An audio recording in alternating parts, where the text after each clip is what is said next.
بسم اللہ الرحمن الرحیم۔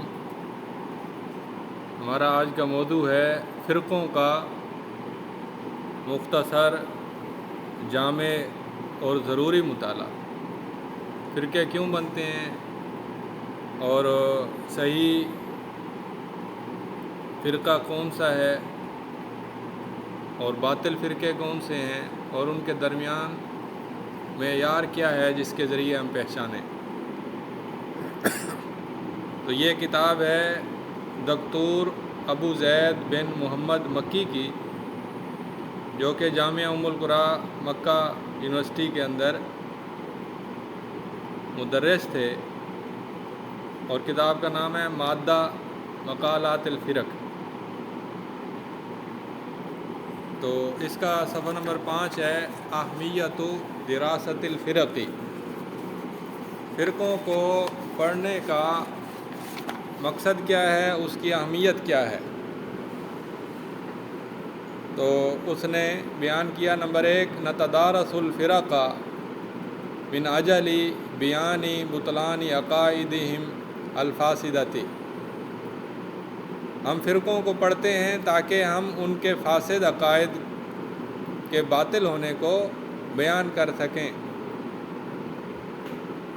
وعباداتہم المبتدعۃ، اور ان کے بدعتی عبادتوں کو بیان کر سکیں کہ یہ بدعتی عبادات ہیں۔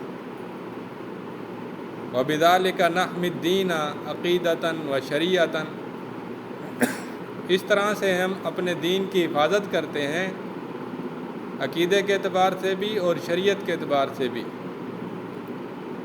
من نسبت تلک البدع الیہ، ان بدعتوں کی طرف نسبت کے اعتبار سے ہم اپنے عقیدے اور شریعت کی حفاظت کرتے ہیں۔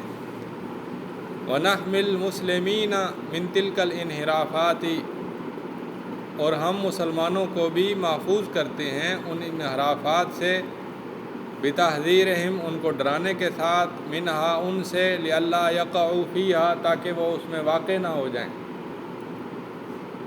یہ ایک مقصد تھا کہ فرقوں کی جو باطل عقائد ہیں یا بدعتی عبادات ہیں، ہم ان کو پہچان کر ہم ان سے بچ سکیں۔ دوسرا مقصد ہے نتدارس الفرق من اجل معرفت الاسباب التي اوقعتهم فی تلک الانحرافات۔ ہم فرقوں کو اس لیے بھی پڑھتے ہیں تاکہ ہم ان اسباب کو پہچان سکیں کہ جن اسباب کی وجہ سے وہ انحرافات میں واقع ہو گئے۔ فنتعظ فی انفسنا، ہم اپنے آپ میں ہم عبرت پکڑیں، بس نصیحت پکڑیں۔ ونعظ غیرنا من تلک المزالک، اور ہم دوسروں کو بھی نصیحت کریں ان پھسلنے والے مقامات سے۔ نمبر 3 ہے عند تدارسنا للفرق تزداد معرفتنا بعقیدۃ اہل السنۃ والجماعۃ۔ جب ہم فرقوں کو پڑھتے ہیں تو ہماری معرفت عقیدہ اہل سنت والجماعت کے ساتھ زیادہ ہو جاتی ہے، اور اسلام کی شریعت کے ساتھ، اور پھر ہم نقوم کھڑے ہوتے ہیں بنشرھا لأہل سنت والجماعت، ہم عقیدے کو پھیلاتے ہیں اہل سنت کے لیے بھی اور اہل بدعت کے لیے بھی۔ وننصح لهم ونعلم، ہم ان کو نصیحت بھی کرتے ہیں، تعلیم بھی دیتے ہیں۔ واللہ هو الہادی والموفق۔ نمبر 4، لا يمكن اصدار الحکم الصحیح علی ای فرقۃ من الفرق الا من خلال دراستها، کسی بھی فرقے پر صحیح حکم کو لاگو کرنا ممکن نہیں مگر یہ کہ پہلے ہم ان کے بارے میں مکمل مطالعہ کریں، من ناحیت معتقداتها و بدعها العبادیہ، ان کے عقائد کے اعتبار سے اور ان کے عبادات کی بدعتوں کے اعتبار سے۔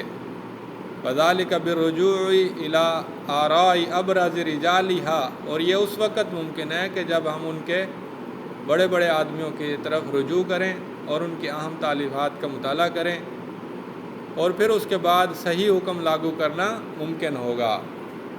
اب یہ اس نے نقشہ بنایا ہے کہ جب ہم فرقوں کے مطالعے کو اہمیت دیں تو اس کی وجوہات کیا ہیں؟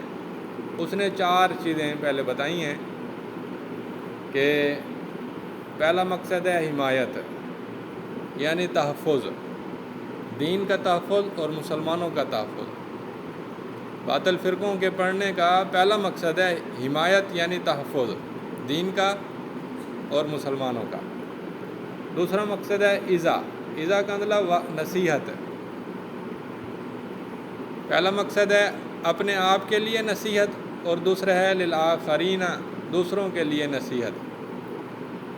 تیسرا مقصد ہے نشر و سنہ، کہ ہم سنت کو پھیلا سکیں، باطل کو پہچان کر ہم سنت کو پھیلا سکیں، اہل سنت والجماعت کے اندر بھی اور اہل بدعت والضلالت کے اندر بھی ہم سنت کو پھیلا سکیں۔ اور چوتھا مقصد ہے الحکم الصحیح، کہ ہم صحیح حکم لگا سکیں علی الفرقی، فرقوں پر بھی، علی الاشخاصی، اشخاص پر بھی۔ اگر کوئی فرقہ بدعت مکفرہ کا حامل ہے جیسے قادیانی تو ہم اس کو سمجھ سکیں، اگر کوئی دوسرا فرقہ ہے وہ بدعتی تو ہے لیکن کافر نہیں ہے جیسے بعض معتزلہ یا بعض شیعہ، تو ہم ان کو پہچان سکیں کہ یہ بدعتی ہیں لیکن کافر نہیں ہیں۔ اسی طرح اشخاص ہیں، بعض اشخاص پر حکم لگا سکیں کہ وہ بدعتی ہیں یا کافر ہیں یا گناہ گار ہیں۔ یہ 4 مقاصد تھے۔ اس کے بعد آگے ہے اگلا عنوان ہے دراست ابرز مصطلحات مادۃ الفرقی، فرقوں کی اہم اصطلاحات کا مطالعہ۔ پہلے نمبر پر ہے سنت۔ سنت کے بارے میں کہتا ہے کہ فی باب العقیدۃ لہا اطلاقان، عقیدے کے باب میں سنت کے 2 اطلاق ہیں، ایک اطلاق عام، ایک اطلاق خاص۔ اطلاق عام سنت سے یہ ہے کہ تطلق، سنت کو بولا جاتا ہے، ویراد بہا ما یقابل البدع، اور اس سے مراد وہ چیز لی جاتی ہے جو بدعت کے مقابلے میں ہو، فہیا، اور وہ یہ ہے الاسلام المحض الخالی من البدع، پورے کا پورا اسلام جو کہ بدعت سے خالی ہو، پورا اسلام سنت ہے۔ دوسرے نمبر پر ما کان علیہ رسول اللہ صلی اللہ علیہ وسلم و صحابۃہ الکرام، سنت سے مراد ہر وہ چیز ہے جس پر اللہ کے رسول صلی اللہ علیہ وسلم تھے اور ان کے صحابہ تھے، عقائد کے باب میں، عبادات کے باب میں، اقوال کے باب میں اور افعال کے باب میں۔ اور جیم نمبر ہے السیر فی امور الدین علی ما سار علیہ رسول اللہ صلی اللہ علیہ وسلم، دین کے امور میں اس طریقے پر چلنا جس پر اللہ کے رسول صلی اللہ علیہ وسلم چلتے رہے اور صحابہ بھی چلتے رہے۔ یہ پہلا سنت کا پہلا معنی ہے، یہ اطلاق عام تھا۔ اب اطلاق خاص یہ ہے کہ سنت کا لفظ بولا جاتا ہے اور اس سے مراد لی جاتی ہے جو شیعوں کے مقابلے میں سنت ہے، اس کو سنت کہتے ہیں۔ ویقال، کہا جاتا ہے سنی و شیعی، ایک سنی ایک شیعہ۔ فہیا، تو شیعوں کے مقابلے میں جو سنت ہے وہ یہ ہے الترضی عن صحابۃ رسول اللہ صلی اللہ علیہ وسلم، صحابہ سے راضی ہونا، و اثبات خلافت من تقدم علی رضی اللہ عنہم، جو حضرت علی سے مقدم تھے ان کی خلافت کو ثابت کرنا، والقول بأن ترتیبہم فی الفضل کترتیبہم فی الخلافت، اور اس چیز کا قائل ہونا کہ ان کی ترتیب فضیلت میں ویسے ہی ہے جیسے خلافت میں ترتیب ہے۔ اور محبت آل بیت رسول اللہ صلی اللہ علیہ وسلم، اور رسول اللہ صلی اللہ علیہ وسلم کے آل بیت سے محبت کرنا جن میں بیویاں بھی شامل ہیں اور بیٹے بھی شامل ہیں۔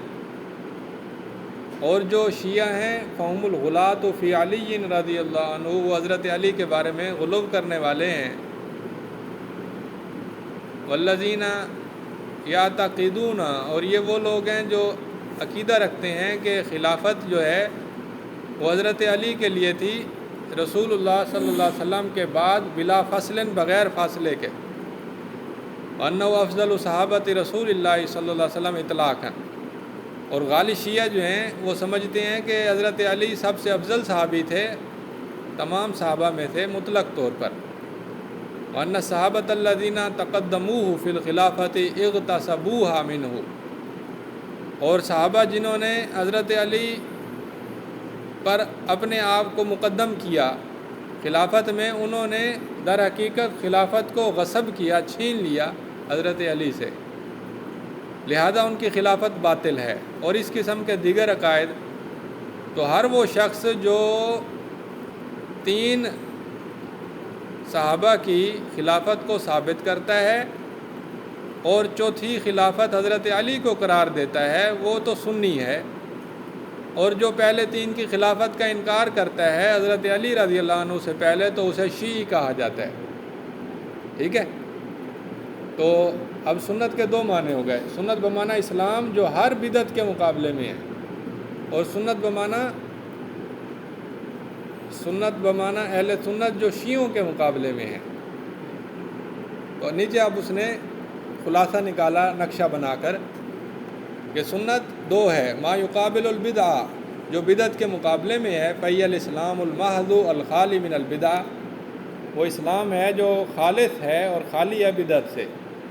اور سنت کا دوسرا معنی ہے ما یقابل الشیعہ، جو شیعہ کے مقابلے میں ہو، اور وہ یہ ہے کہ اس بات و خلافت من تقدم علی رضی اللہ عنہ، کہ جو صحابہ حضرت علی رضی اللہ عنہ سے پہلے خلیفہ بنے ان کو خلیفہ ماننا، اور رسول اللہ صلی اللہ علیہ وسلم کے تمام صحابہ سے محبت کرنا اور ان کی اہل بیت سے بھی محبت کرنا، یہ پہلی اصطلاح ہو گئی کہ سنت ہوتی کیا ہے۔ اب دوسری اصطلاح ہے اہل السنہ کون ہوتے ہیں؟ اہل السنہ ہم الصحابہ، وہ صحابہ ہیں اور جو ان کے طریقے پر چلتے ہیں وہ اہل السنہ والجماعہ ہیں۔ اور دوسرا نمبر ہے ہم جماعت المسلمین، وہ مسلمانوں کی جماعت ہے، عام مسلمانوں کی جماعت۔ نمبر 3 ہم المتمسکون بالکتاب والسنہ، وہ جو قرآن و سنت کو مضبوطی سے تھامتے ہیں، وما اجمع علیہ سلف الامت، اور جس پر سلف امت کا اجماع ہو، وہ اہل سنت والجماعت ہیں۔ نمبر 4 ہم الذین اجتمعوا علی الاخذ بسنت النبی صلی اللہ علیہ وسلم فی الاعتقادات والعبادات، اہل سنت وہ ہیں کہ جو نبی صلی اللہ علیہ وسلم کی سنت کو پکڑنے پر اکٹھے ہو گئے، اعتقادات میں بھی اور عبادات میں بھی۔ اور نمبر 5 وہ ہے ہم من لم یخالف فی شیء من اصول الدین، کہ جو دین کے اصولوں میں کسی چیز کی مخالفت نہ کریں، وہ اہل سنت ہیں۔ یہ 5 اس نے تعریفیں کی ہیں، اور ان 5 تعریفوں کا مقصد ایک ہی ہے کہ اہل سنت صحابہ کو پکڑنے والے، مسلمانوں کی عام جماعت کو پکڑنے والے، قرآن و سنت کو اور اجماع کو پکڑنے والے، نبی صلی اللہ علیہ وسلم کی سنت عقیدے اور عبادت میں اس کو پکڑنے والے، اصول دین میں اختلاف نہ کرنے والے۔ ان 5 نقطوں کا جو خلاصہ نکلتا ہے وہ ایک ہی نکلتا ہے کہ اہل سنت پر چلتے ہیں، بدعت سے بچتے ہیں۔ اس کے بعد اگلا نقطہ ہے ابرز صفات اہل سنت والجماعت، اہل سنت والجماعت کی جو صفتیں ہیں وہ یہ ہیں: تقدیم الکتاب والسنہ، کتاب و سنت کو مقدم کرنا، علی کل ما عداہما، ان تمام چیزوں پر جو ان کے علاوہ ہیں، من الآراء والاہواء والسیاسات والاذواق والاعراف والعادات، کتاب و سنت کو مقدم کرنا باقی تمام چیزوں پر، چاہے وہ آراء ہوں، چاہے وہ خواہشات ہوں، چاہے وہ سیاست ہو، چاہے وہ ذوق ہو، چاہے وہ عرف عادت ہو، معاشرے کا کوئی طور طریقہ ہو، قرآن و سنت کو تمام چیزوں پر مقدم کرنا، یہ صفت ہے، پہلی صفت ہے اہل سنت کی۔ دوسری صفت ہے یاخذون بالمحکمات، کہ وہ محکم چیزوں کو پکڑتے ہیں وحی کی نصوص سے، وَيَرُدُّونَ الْمُتَشَابِهَاتِ إِلَى الْمُحْكَمَاتِ، اور وہ متشابہ کو لوٹاتے ہیں محکم کی طرف، یہ دوسرا ان کا اصول ہے۔ تیسرا ہے لا یبتدعون فی الدین، دین کے اندر بدعت اختیار نہیں کرتے، سواء فی العقیدۃ او فی العبادۃ، چاہے وہ عقیدے میں ہو چاہے وہ عبادت میں ہو، بدعت اختیار نہیں کرتے۔ وانما یتبعون فیہما ما ثبت عن رسول اللہ صلی اللہ علیہ وسلم، وہ اس معاملے میں اللہ کے رسول صلی اللہ علیہ وسلم کی پیروی کرتے ہیں۔ اس کے بعد ہے بدعت۔ بدعت کی تعریف یہ ہے احداث امر فی الدین سواء فی العقیدۃ او العبادۃ، دین میں نئے کام کو جاری کرنا، چاہے وہ عقیدے میں ہو چاہے عبادت میں ہو، جو اللہ کے رسول صلی اللہ علیہ وسلم سے ثابت نہ ہو اور نہ آپ کے صحابہ سے ثابت ہو۔ معلوم یشرعہ اللہ، جس کو اللہ کے رسول نے مشروع قرار نہ دیا ہو، نہ آپ کے اللہ کے رسول نے، چاہے وہ عقیدے میں ہو چاہے وہ عبادت میں ہو، چاہے وہ اقوال ہوں چاہے افعال ہوں چاہے احوال ہوں۔ یہ بدعت کی تعریفیں ہیں۔ ایک تعریف یہ ہے طریقۃ فی الدین مخترعۃ، دین میں گھڑا ہوا نیا طریقہ، تضاہی شرعیت، جو شریعت کے مشابہ قرار دیا جائے، یقصد بالسلوک علیہا، اس پر چلنے کا قصد کیا جائے، المبالغۃ فی التعبد للہ تعالی، اللہ تعالیٰ کی عبادت میں مبالغہ کیا جائے، اس پر چلنے کے ساتھ اللہ کی عبادت میں مبالغے کا قصد کیا جائے۔ اور چوتھی تعریف ہے الامر الحادث بعد عہد رسول اللہ صلی اللہ علیہ وسلم، وہ نیا کام جو اللہ کے رسول صلی اللہ علیہ وسلم کی زندگی کے بعد پیدا ہوا دین کے امور میں، وکان الداعی لایجادہ موجودا فی عہد رسول اللہ صلی اللہ علیہ وسلم، حالانکہ اس نئے کام کے ایجاد کا سبب جو ہے وہ اللہ کے رسول کے زمانے میں موجود تھا، وما ھذا، اس کے باوجود لم یفعلہ ولم یحض علیہ، آپ نے نہ تو وہ کام کیا اور نہ اس پر ترغیب دی۔ یہ بدعات کی 4 تعریفیں ہو گئی۔ ہاں جی، آگے ہے اہل البدعۃ والضلالۃ۔ اہل بدعت کون ہوتے ہیں؟ هم الذین ابتدعوا عقائد او عبادات مخالفۃ للدین، مخالفۃ، یہ وہ لوگ ہیں جنہوں نے نئے عقیدے گھڑ لیے اور نئی عبادتیں گھڑ لیں دین کی مخالفت میں۔ واشتہرت مخالفتها عند سلفنا الصالح، اور ان کی مخالفت سلف صالحین کے نزدیک مشہور ہو اور اہل علم کے نزدیک مشہور ہو، جیسے خوارج کی بدعت، مرجئہ کی بدعت، قدریہ کی بدعت، صوفیہ کی بدعت۔ اما من وقع فی بدعت خفیۃ غیر مشہورۃ فہذا یعد مخطئا، جو بدعت خفیہ میں واقع ہو جائے اور وہ مشہور نہ ہو تو اسے خطا کار قرار دیں گے، وینصح، اور اسے نصیحت کریں گے، لیکن لا یصنف انہ من اہل البدع، لیکن اسے شمار نہیں کریں گے کہ وہ اہل بدعت میں سے ہے۔ ٹھیک ہے، تو بعض اوقات کوئی نئی بدعت ہوتی ہے جس کا پیچھے کوئی اس کی مثال نہیں ملتی، تو اس نئی بدعت میں ہم اس کو اہل بدعت نہیں بنائیں گے، کیونکہ ابھی نئی ہے، ہو سکتا ہے کہ وہ خطا کار ہو، اسے غلطی لگی ہو۔ اس کے بعد ہے ابرز صفات اہل البدعۃ، اہل بدعت کی بڑی بڑی صفات یہ ہیں: تقدیم الرأی او الہویٰ او السیاسہ او الذوق او نحو ذلک علی نصوص الکتاب والسنہ، اپنی رائے، اپنی خواہش، اپنی سیاست، اپنے ذوق کو کتاب و سنت پر مقدم کرنا۔ اتباع المتشابہ من النصوص و ترک المحکم، نصوص میں سے متشابہ کی پیروی کرنا اور محکم کو چھوڑ دینا۔ العجلۃ فی اصدار الاحکام علی المخالفین بالکفر او الفسق او البدعۃ او النفاق و نحو ذلک، مخالفین پر حکم لگانے میں جلدی کرنا، چاہے یہ حکم کفر کا ہو یا فسق کا یا بدعت کا یا نفاق کا۔ چوتھا ہے القدح فی الصحابۃ، صحابہ میں قدح کرنا، یعنی عیب لگانا، یا اہل علم پر عیب لگانا کہ جن کی فضیلت کی گواہی دی گئی ہو، اور سنت کا استخفاف کرنا اور اہل سنت کا استخفاف کرنا، ہلکا قرار دینا، سنت کو معمولی ہلکا حقیر قرار دینا۔ اب یہ اس کا نقشہ بناتا ہے کہ بدعت کب بدعت کہلاتی ہے؟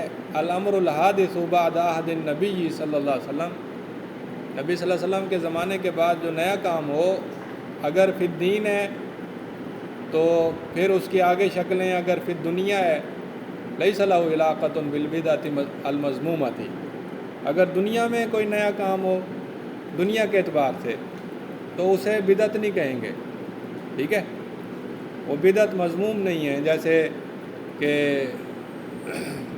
نبی صلی اللہ علیہ وسلم کی وفات کے بعد مسجد نبوی کو پھیلا دیا گیا، بڑا کر دیا گیا اور پکا کر دیا گیا، یہ بدعت نہیں ہے۔ آگے فی الدین، دین کے اندر جو بدعت ہے اس کی پھر آگے دو قسمیں ہیں۔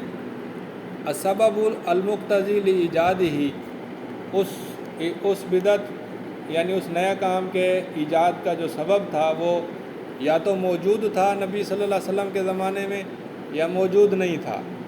اگر موجود تھا تو وہ بدعت ضلالہ ہے، جیسا کہ پھر وہ بدعت مکفرہ بھی بنتی ہے، غیر مکفرہ بھی بنتی ہے، کافر قرار دینے والی۔ یعنی بعض کام ایسے تھے جو نبی صلی اللہ علیہ وسلم کے بعد ایجاد ہوئے، حالانکہ ان کا سبب وہ آپ کی زندگی میں موجود تھا۔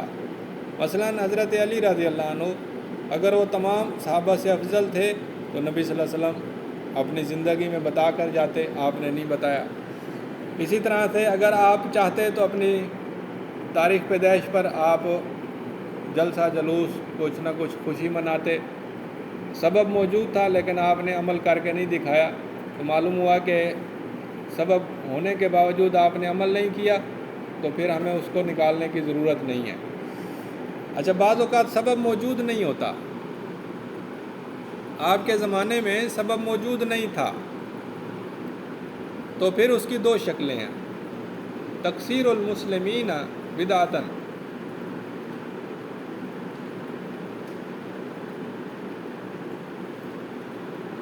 اس کا معنی مجھے سمجھ نہیں آیا کیا ہے۔ دوسرا ہے خارج عن ارادتہم، کہ وہ چیز خارج ہے مسلمانوں کے ارادے سے، تو اسے مصلحت مرسلہ کہیں گے، کہ ایک نیا کام ہے، دین کا بھی ہے، لیکن اس کا سبب نبی صلی اللہ علیہ وسلم کے دور میں نہیں تھا، آپ کی زندگی کے بعد اس کا سبب پیدا ہوا، تو مسلمانوں نے اس نئے کام کو شروع کر دیا، تو وہ مصلحت مرسلہ کہلائے گا۔ جیسا کہ حضرت عمر رضی اللہ عنہ نے جیل خانے بنائے اور رجسٹر بنائے اور بڑے بڑے انہوں نے دفاتر بنائے، فوج بنائی، یہ کام ایسے تھے جو آپ کی زندگی میں نہیں تھے، تو اور ان کا سبب بھی آپ کی زندگی میں موجود نہیں تھا، تو یہ مصلحت مرسلہ کہلائیں گے۔ اس کے بعد آتا ہے جماعت۔ جماعت کا کیا معنی ہے، حزب کیا ہوتا ہے، فرقہ کیا ہوتا ہے، اور ان میں سے ہر ایک پر حکم کیسے لگایا جاتا ہے، یہ وہ سمجھائے گا۔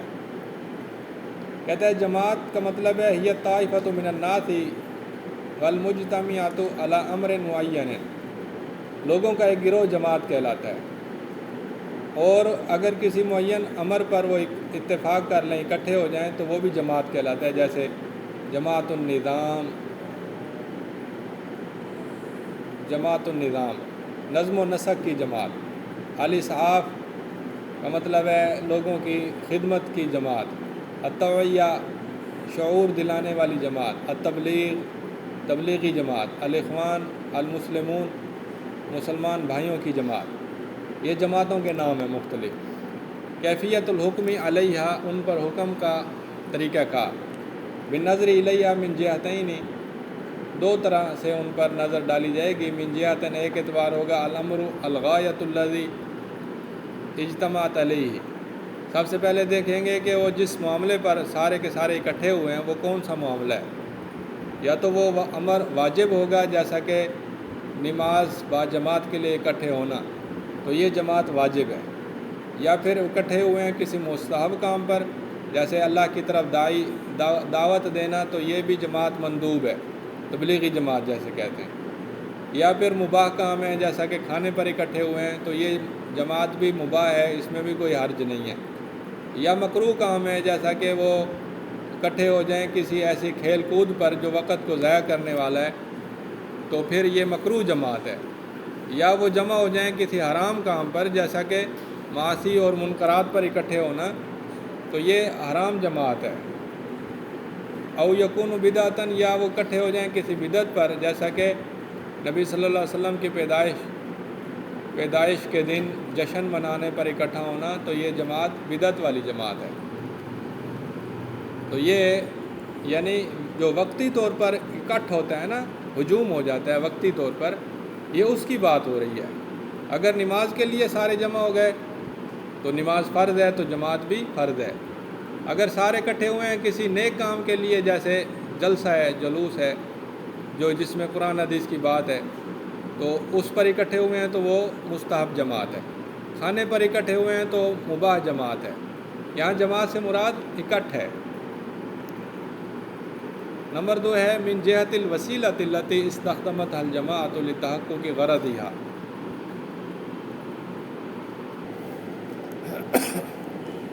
تو پہلی جو بات ہوئی تھی وہ تھی لوگوں کی جماعت اکٹھی ہوئی کسی کام کے لیے۔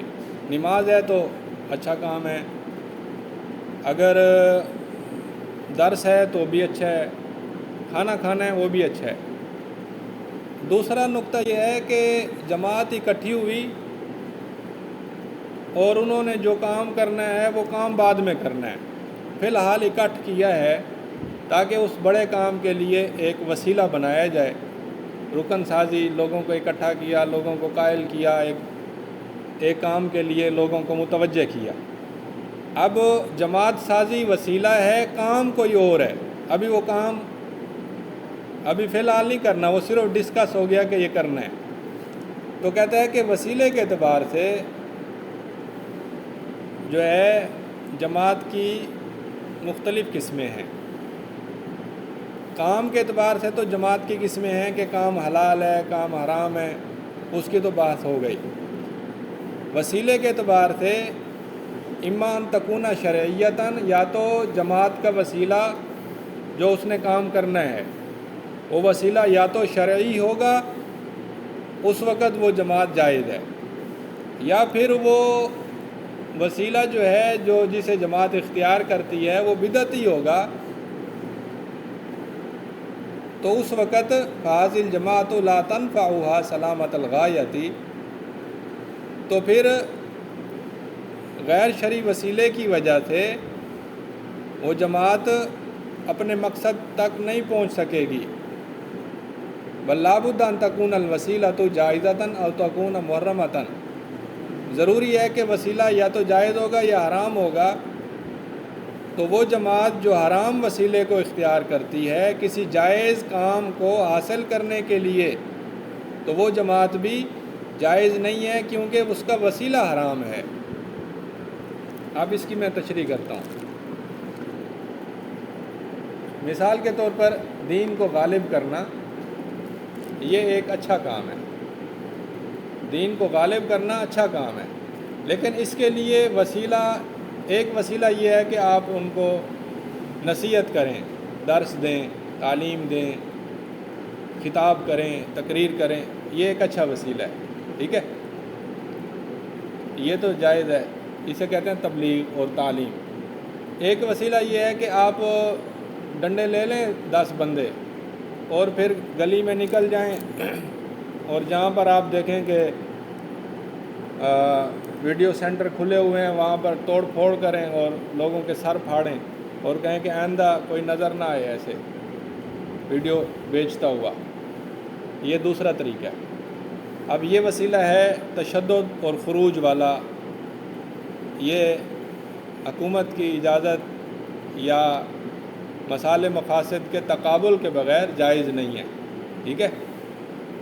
اچھا، تیسرا طریقہ یہ تھا کہ آپ جو ہے کہتے ہیں کہ ہم حکومت میں جائیں گے، ووٹ ڈالیں گے، ووٹوں کے ذریعے کھڑے ہوں گے، پارلیمنٹ میں جائیں گے، وہاں جا کر قانون کے ذریعے پاس کریں گے کہ جی یہ برائی کے اڈے ختم کر دیے جائیں۔ اب یہ جو طریقہ ہے اگر اس میں کامیاب ہونے کی قوی امید ہے پھر تو ٹھیک ہے، اور اگر امید نہیں ہے پھر آپ اس میں چھلانگ لگاتے ہیں تو یہ بھی غلط وسیلہ ہے۔ تو وسیلے کے اعتبار سے کچھ وہ ہیں جو زبردستی کرتے ہیں جنہیں خارجی کہتے ہیں، کچھ وہ ہیں جو ووٹوں کے ذریعے اس دین کو غالب کرنا چاہتے ہیں، وہ اخوان المسلمون ہیں۔ اگر وہ ان کے نتائج اچھے نکل سکتے ہیں پھر تو ٹھیک ہے، لیکن نتائج نہیں نکلے ابھی تک تو تقریباً 100 سال ہو گیا نتائج نہیں نکلے۔ اور اگر تعلیم اور تربیت سے اچھے نتائج نکل سکتے ہیں تو یہ وسیلہ ویسے ہی درست ہے اور اس کے نتائج بھی اچھے ہیں۔ ابھی تک ہم دیکھتے ہیں کہ جہاں جہاں تعلیم پھیلی ہے، مدرسہ قائم ہوا، مسجد قائم ہوئی، دعوت تبلیغ کے حلقے بنے، تو اس سے فائدہ ہی ہوا ہے، نقصان نہیں ہوا۔ تو کہتا ہے فالمقصود خلاصہ یہ ہے نانو فی موضوع الجماعت، ہم جماعت کے موضوع میں ہیں، لا ننقدها لکونها جماعتا، ہم جماعت پر نقد اس لیے نہیں کرتے کہ یہ جماعت ہے۔ جماعت یعنی لوگوں کا اکٹھ برا نہیں ہے، انما ننقدها من ناحیۃ العمل الذی اجتمعت علیہ، ہم نقد کرتے ہیں اس اعتبار سے کہ وہ کس کام پر جمع ہوئے ہیں۔ اگر وہ کام اچھا ہے تو پھر جماعت اچھی ہے، اگر کام برا ہے تو جماعت بری ہے۔ ومن ناحیۃ الوسیلۃ المستخدمۃ لتحقیق تلک الغایۃ، اور دوسرا ہم تنقید کرتے ہیں وسیلے کے اعتبار سے کہ جس مقصد کے حصول کے لیے وسیلہ اختیار کیا گیا ہے وہ وسیلہ درست ہے یا نہیں ہے۔ مثال کے طور پر لوگوں کو دین کی طرف راغب کرنا یہ ایک اچھا کام ہے، لیکن اس کے لیے اگر آپ موسیقی اور ناچ گانا اختیار کریں تاکہ لوگ دین کے نام پر اکٹھے ہو جائیں، موسیقی اور ناچ گانا، تو یہ وسیلہ حرام ہے، اس کے ذریعے لوگوں کو اکٹھا کرنا درست نہیں ہے۔ والواجب ان تکون الغایۃ صحیحۃ والوسیلۃ جائزۃ، واجب ہے کہ غایت درست ہو اور وسیلہ جائز ہو۔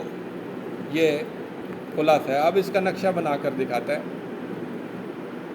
کہتے ہیں الحکم علی الجماعت، جماعت پر حکم لگانے کے دو طریقے ہیں۔ ایک طریقہ یہ ہے کہ وہ جماعت کس چیز کو وسیلہ بنا رہی ہے، کیا تشدد کو وسیلہ بنا رہی ہے، یا ناچ گانے معاصی نافرمانیوں کو وسیلہ بنا رہی ہے، یا وہ تساہل کو وسیلہ بنا رہی ہے، حرام کاموں کو۔ وسیلہ درست ہے یا شرعی ہے یا غیر شرعی ہے، اس کے مطابق فیصلہ کریں گے۔ اور دوسرا ہے الغایہ، جماعت پر حکم لگائیں گے اس کی غایت کے اعتبار سے، یعنی بالآخر اس نے جو کام کیے، جماعت نے جو بھی کام کیے، وہ کام واجب تھے یا مستحب تھے یا مباح تھے یا مکروہ تھے یا حرام تھے۔ اگر واجب کام تھے تو ٹھیک ہے، مستحب تھے پھر بھی ٹھیک ہے، مباح تھے پھر بھی ٹھیک ہے، مکروہ تھے تو پھر ناپسندیدہ ہے۔ بعض اوقات جماعتیں مکروہ کام بھی کرتی ہیں اور بعض اوقات حرام کام بھی کرتی ہیں، یہ جماعتوں کے اندر بعض اوقات نظر آتا ہے۔ اس کو دہرائیں پھر آگے چلتے ہیں۔ آگے ہے الحزب۔ حزب کہتے ہیں تنظیم سازی کرنا، تنظیم بنانا۔ الحزب عبارۃ عن جماعت والت وعادت علی مبادئہا، حزب ایک ایسی جماعت ہے کہ جو اپنے کچھ نعروں پر دوستی اور دشمنی اختیار کرے۔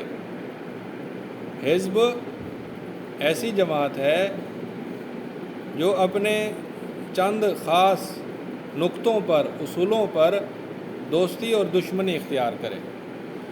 اس کا مطلب یہ ہے، مثال کے طور پر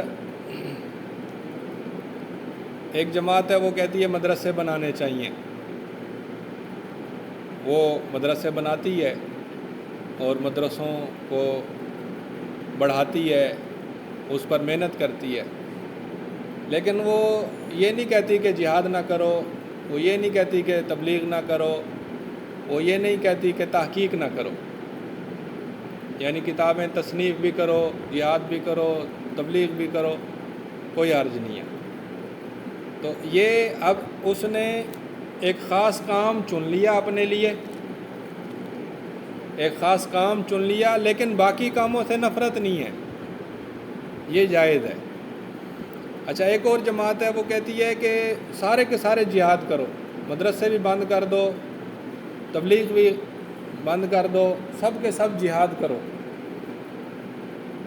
اب وہ جہاد کے نام پر دوستی دشمنی کر لیتی ہے، یہ حزبیت ہے، یعنی ایک ایسی تنظیم اختیار کر لینا کہ جو اپنے علاوہ باقیوں سے دشمنی اختیار کرے، اپنوں کے ساتھ دوستی اختیار کرے، باقی سب کو وہ حقیر سمجھے اور ان کی تحقیر کرے اور ان کو برا قرار دے، یہ حزبیت ہے۔ اب اس کی تشریح نیچے آتی ہے، کہتا ہے کہ وکیفیت الحکم علی الحزب، حزب پر یعنی پارٹی بازی پر حکم لگانے کا طریقہ یہ ہے کہ اس کے اصول دیکھیں گے۔ فَهِيَ إِمَّا أَن تَكُونَ الْإِسْلَامُ كُلُّهُ، یا تو حزب کا جو اصول ہے یا نعرہ ہے یا پارٹی کا جو مقصد ہے وہ پورا اسلام ہے، وہ کوئی ایک نقطہ نہیں ہے، تو فَهَذَا تَحَزُّبٌ مَحْمُودٌ وَاجِبٌ، اس قسم کی پارٹی بازی پسندیدہ بھی ہے اور واجب بھی ہے۔ بات سمجھ آ رہی ہے؟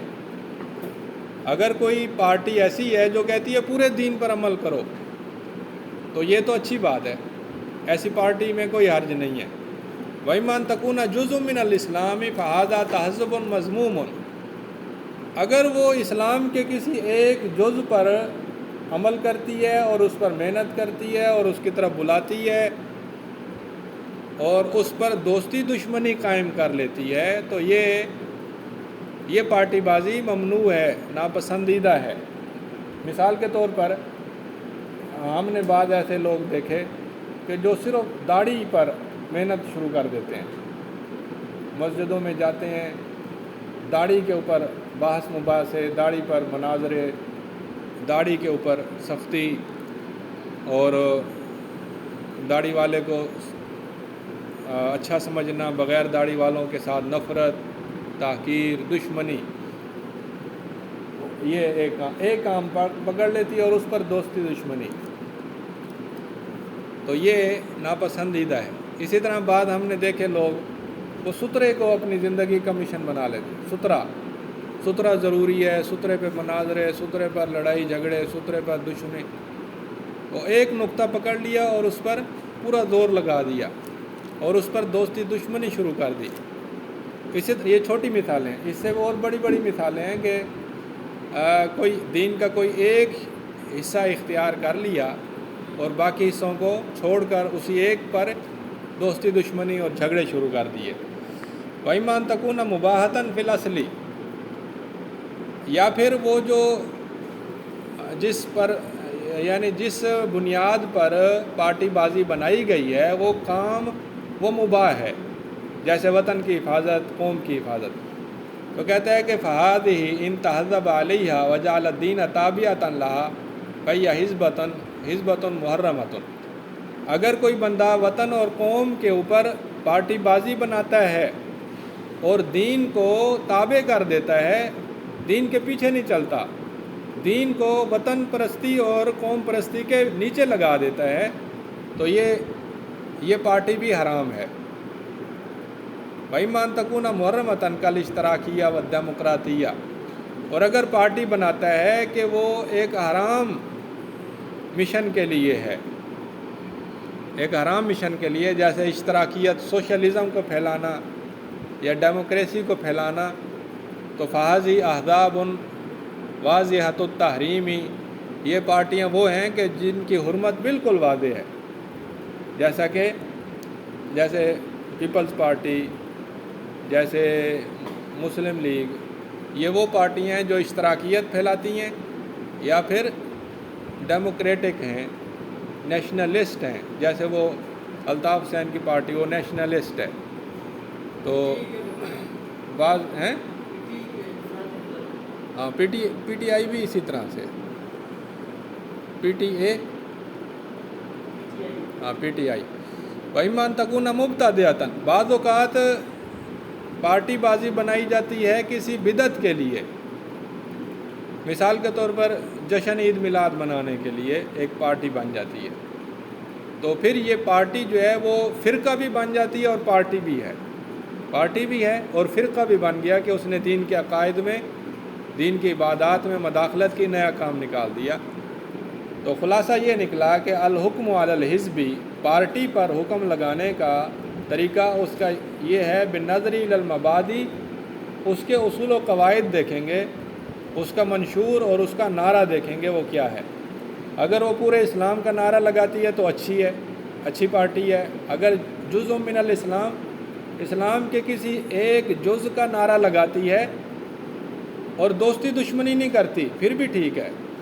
اگر دوستی دشمنی اس چھوٹے سے اسلام کے حصے کے لیے ہے تو پھر وہ پارٹی مذموم ہے، اور اگر وہ کام مباح ہے تو پھر پارٹی بازی بھی مباح ہے، اور اگر وہ کام حرام ہے تو وہ پارٹی بھی حرام ہے، اور اگر وہ کام بدعتی ہے تو پارٹی جو ہے وہ پارٹی بھی ہے اور پھر وہ فرقہ بھی بن جاتی ہے۔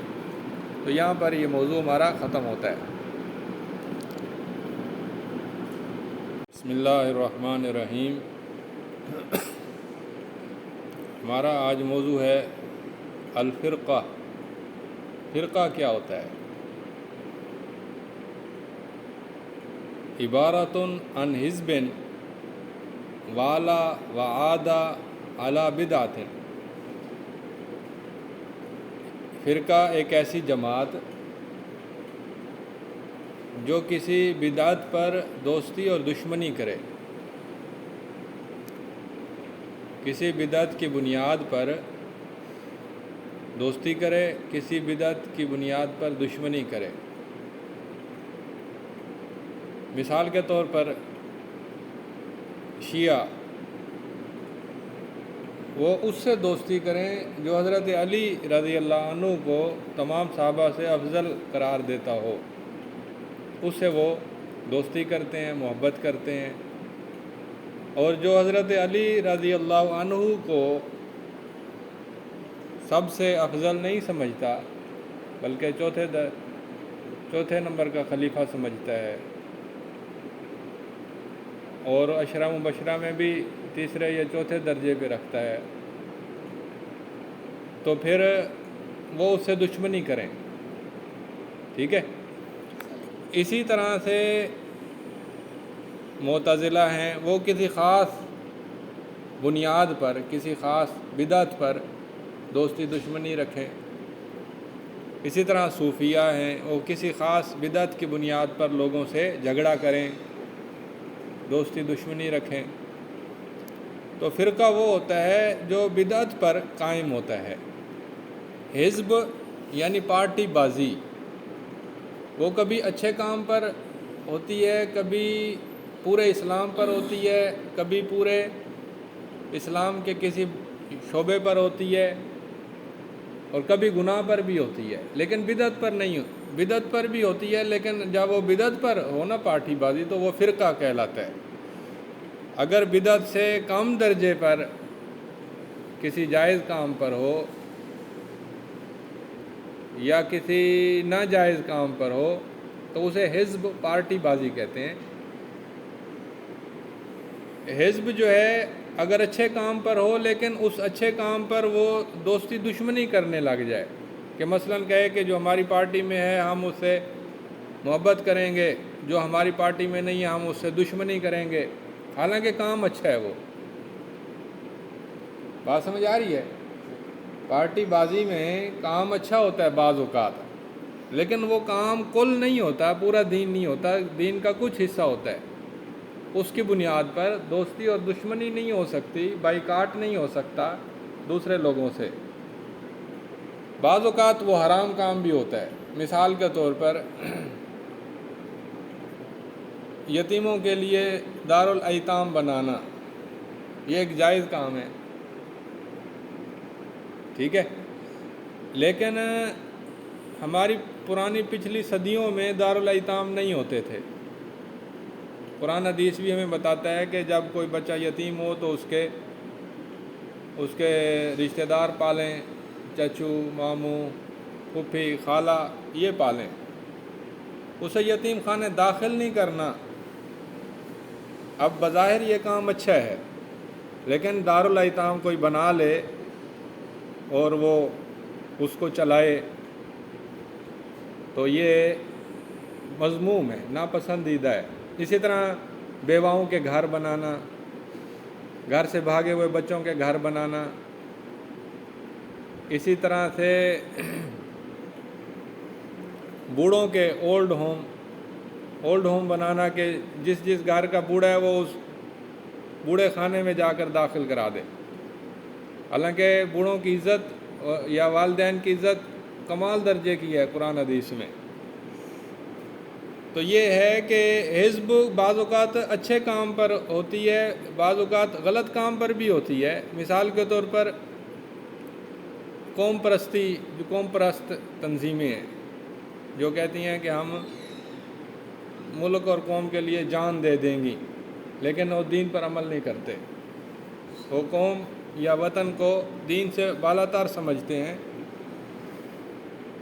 یا جیسے صوبائیت پرستی ہے یا برادری ازم ہے، بعض اوقات یہ حد سے تجاوز کر جاتا ہے۔ بہرحال فرقے کی طرف ہم لوٹتے ہیں۔ وَكَيْفِيَّةُ الْحُكْمِ عَلَيْهَا وَيَكُونُ بِالنَّظْرِ إِلَى الْبِدْعَةِ، اس پر جو حکم لگانا ہے فرقے پر، یہ بدعت پر نظر ڈالنے کے ساتھ ہوگا۔ دیکھیں گے بدعت کیسی ہے۔ اگر بدعت کفر کے درجے پر ہے تو ہم اسے کہیں گے یہ فرقہ مکفرہ ہے، فرقہ مکفرہ جس کی تکفیر کی گئی ہو۔ اور اگر وہ کفر کے درجے پر بدعت نہ ہو، نچلے درجے پر ہو، تو ہم اسے کہیں گے کہ بدعت غیر مکفرہ ہے، لیکن پھر بھی وہ بدعت ہے، جیسے اس کی مزید تفصیل نیچے آ رہی ہے۔ کہتا ہے فَالْبِدْعَةُ إِنْ كَانَتْ مُكَفَّرَةً كَبِدْعَةِ النُّسَيْرِيَّةِ وَالدُّرُوزِ وَالْبَابِيَّةِ وَالْبَهَائِيَّةِ وَالْقَادِيَانِيَّةِ فَهَذِهِ فِرَقٌ خَارِجَةٌ عَنِ الْإِسْلَامِ۔ اگر بدعت مکفرہ ہو، جیسا کہ نصیریہ کی بدعت ہے۔ نصیریہ شیعوں کا ایک گروہ ہے جو کہتا ہے کہ حضرت علی رضی اللہ عنہ معبود ہیں، اتنا خطرناک گروہ ہے۔ اسی طرح دروز ہیں، دروز باطنی ہیں جو قرآن حدیث کے بڑے بڑے احکام کی باطنی تعویل کرتے ہیں۔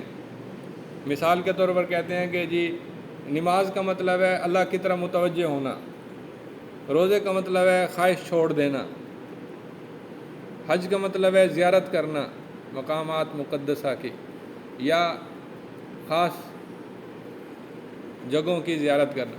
اب یہ تعویلات کفریہ تعویلات ہیں، کیونکہ نماز تو ایک خاص طریقہ ہے نا۔ نماز کا یہ معنی نہیں متوجہ ہونا اللہ کی طرف، نماز کا تو طریقہ ہے۔ اسی طرح بابی ہیں، بابی وہ لوگ ہیں جو شیعوں کے اندر پیدا ہوئے اور انہوں نے ایک اپنا نبی بنایا، جیسا کہ قادیانیوں نے ایک نبی بنایا۔ قادیانی سنیوں میں پیدا ہوئے برِ صغیر میں، بابی جو ہیں وہ ایران میں پیدا ہوئے۔ اور بہائی بھی بہائی ایک ہی چیز ہے، اور قادیانی۔ فَهَذِهِ فِرَقٌ خَارِجَةٌ عَنِ الْإِسْلَامِ وَتُسَمَّى أَحْيَانًا، کبھی ان کا نام رکھا جاتا ہے فِرَقٌ مُنْتَسِبَةٌ لِلْإِسْلَامِ، وہ فرقے جو اسلام کی طرف منسوب ہیں، مسلمان نہیں ہیں، وہ منسوب ہیں وہ۔ وَإِمَّا إِنْ كَانَتْ غَيْرَ مُكَفَّرَةٍ كَبِدْعَةِ الْأَشَاعِرَةِ وَالزَّيْدِيَّةِ وَالْمَاتُرِيدِيَّةِ وَالْخَوَارِجِ وَالْمُرْجِئَةِ۔ بعض اوقات بدعت غیر مکفرہ ہوتی ہے، جیسا کہ اشاعرہ کی بدعت، زیدیہ کی بدعت، ماتریدیہ کی بدعت، خوارج کی بدعت اور مرجئہ کی بدعت۔ یہ وہ فرقے ہیں جو اسلام میں داخل ہیں، کافر نہیں ہیں۔ وَتُسَمَّى أَحْيَانًا، انہیں کبھی کبھی نام رکھا جاتا ہے فِرَقٌ اسلامیۃ، کہ یہ اسلامی فرقے ہیں۔ وَأَمَّا بِالنِّسْبَةِ لِأَهْلِ السُّنَّةِ وَالْجَمَاعَةِ، اور جو اہل سنت والجماعت کی نسبت ہے، فَقَدْ سُمُّوا فِرْقَةً، اہل سنت والجماعت کا بھی نام فرقہ رکھا گیا، لِأَنَّهُمْ فُورِقُوا لَا أَنَّهُمْ فَارَقُوا، اس وجہ سے کہ لوگ ان سے جدا ہوئے، وہ کسی سے جدا نہیں ہوئے۔ نبی صلی اللہ علیہ وسلم اور صحابہ کی جماعت اصل جماعت تھی، وہ کسی سے جدا نہیں ہوئے تھے۔ ان کے اندر سے کچھ لوگ ٹوٹ کر مرجیہ بن گئے، کوئی شیعہ بن گئے، کوئی خوارج بن گئے۔ وہ خود تو وہ فرقہ نہیں تھے، فرقے تو جو الگ ہوئے وہ فرقے بنے نا۔ تو لیکن چونکہ ان سے لوگ الگ ہوئے ہیں اور وہ بھی ایک الگ گروہ بن گیا تو ان کو پھر فرقہ کہا جانے لگا، وگرنہ حقیقت میں تو وہ اصل جماعت ہیں۔ فہم باقون علی الاصل، وہ اصل پر قائم ہیں۔ متمسکون بالاسلام کلہ، سارے دین کو پکڑنے والے ہیں۔ الاسلام الخالی من البدعتی، وہ اسلام جو خالی ہے بدعت سے۔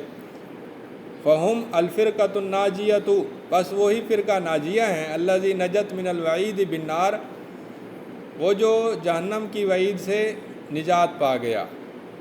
لعدم مفارقتها ہدی رسولہ صلی اللہ علیہ وسلم عقیدتاً و عبادتاً، کیونکہ وہ الگ ہوتے ہیں، الگ نہیں ہوتے اپنے رسول کی ہدایت سے جو عقیدے اور عبادت پر مشتمل ہے۔ نہ عقیدے میں وہ الگ ہوتے ہیں اپنے نبی کی ہدایت سے، طریقے سے، اور نہ عبادت میں۔ اما الفرق الاخری، لیکن جو دوسرے فرقے ہیں، فہی فرق ہالکۃ، تو یہ ہلاک ہونے والے فرقے ہیں، لکونہا متوعدۃ بالنار، کیونکہ انہیں جہنم کی وعید دی گئی ہے۔ لمفارقتہا ہدی رسول اللہ صلی اللہ علیہ وسلم، کیونکہ وہ نبی صلی اللہ علیہ وسلم کی ہدایت سے الگ تھلگ ہو جاتے ہیں۔ ٹھیک ہے، تو اب جو فرق مکفرہ ہیں وہ تو ویسے مکفرہ ہیں، ہمیشہ کے جہنمی، اور جو مکفرہ نہیں ہیں وہ بھی بدعت ضلالت میں ہیں، گمراہی میں ہیں۔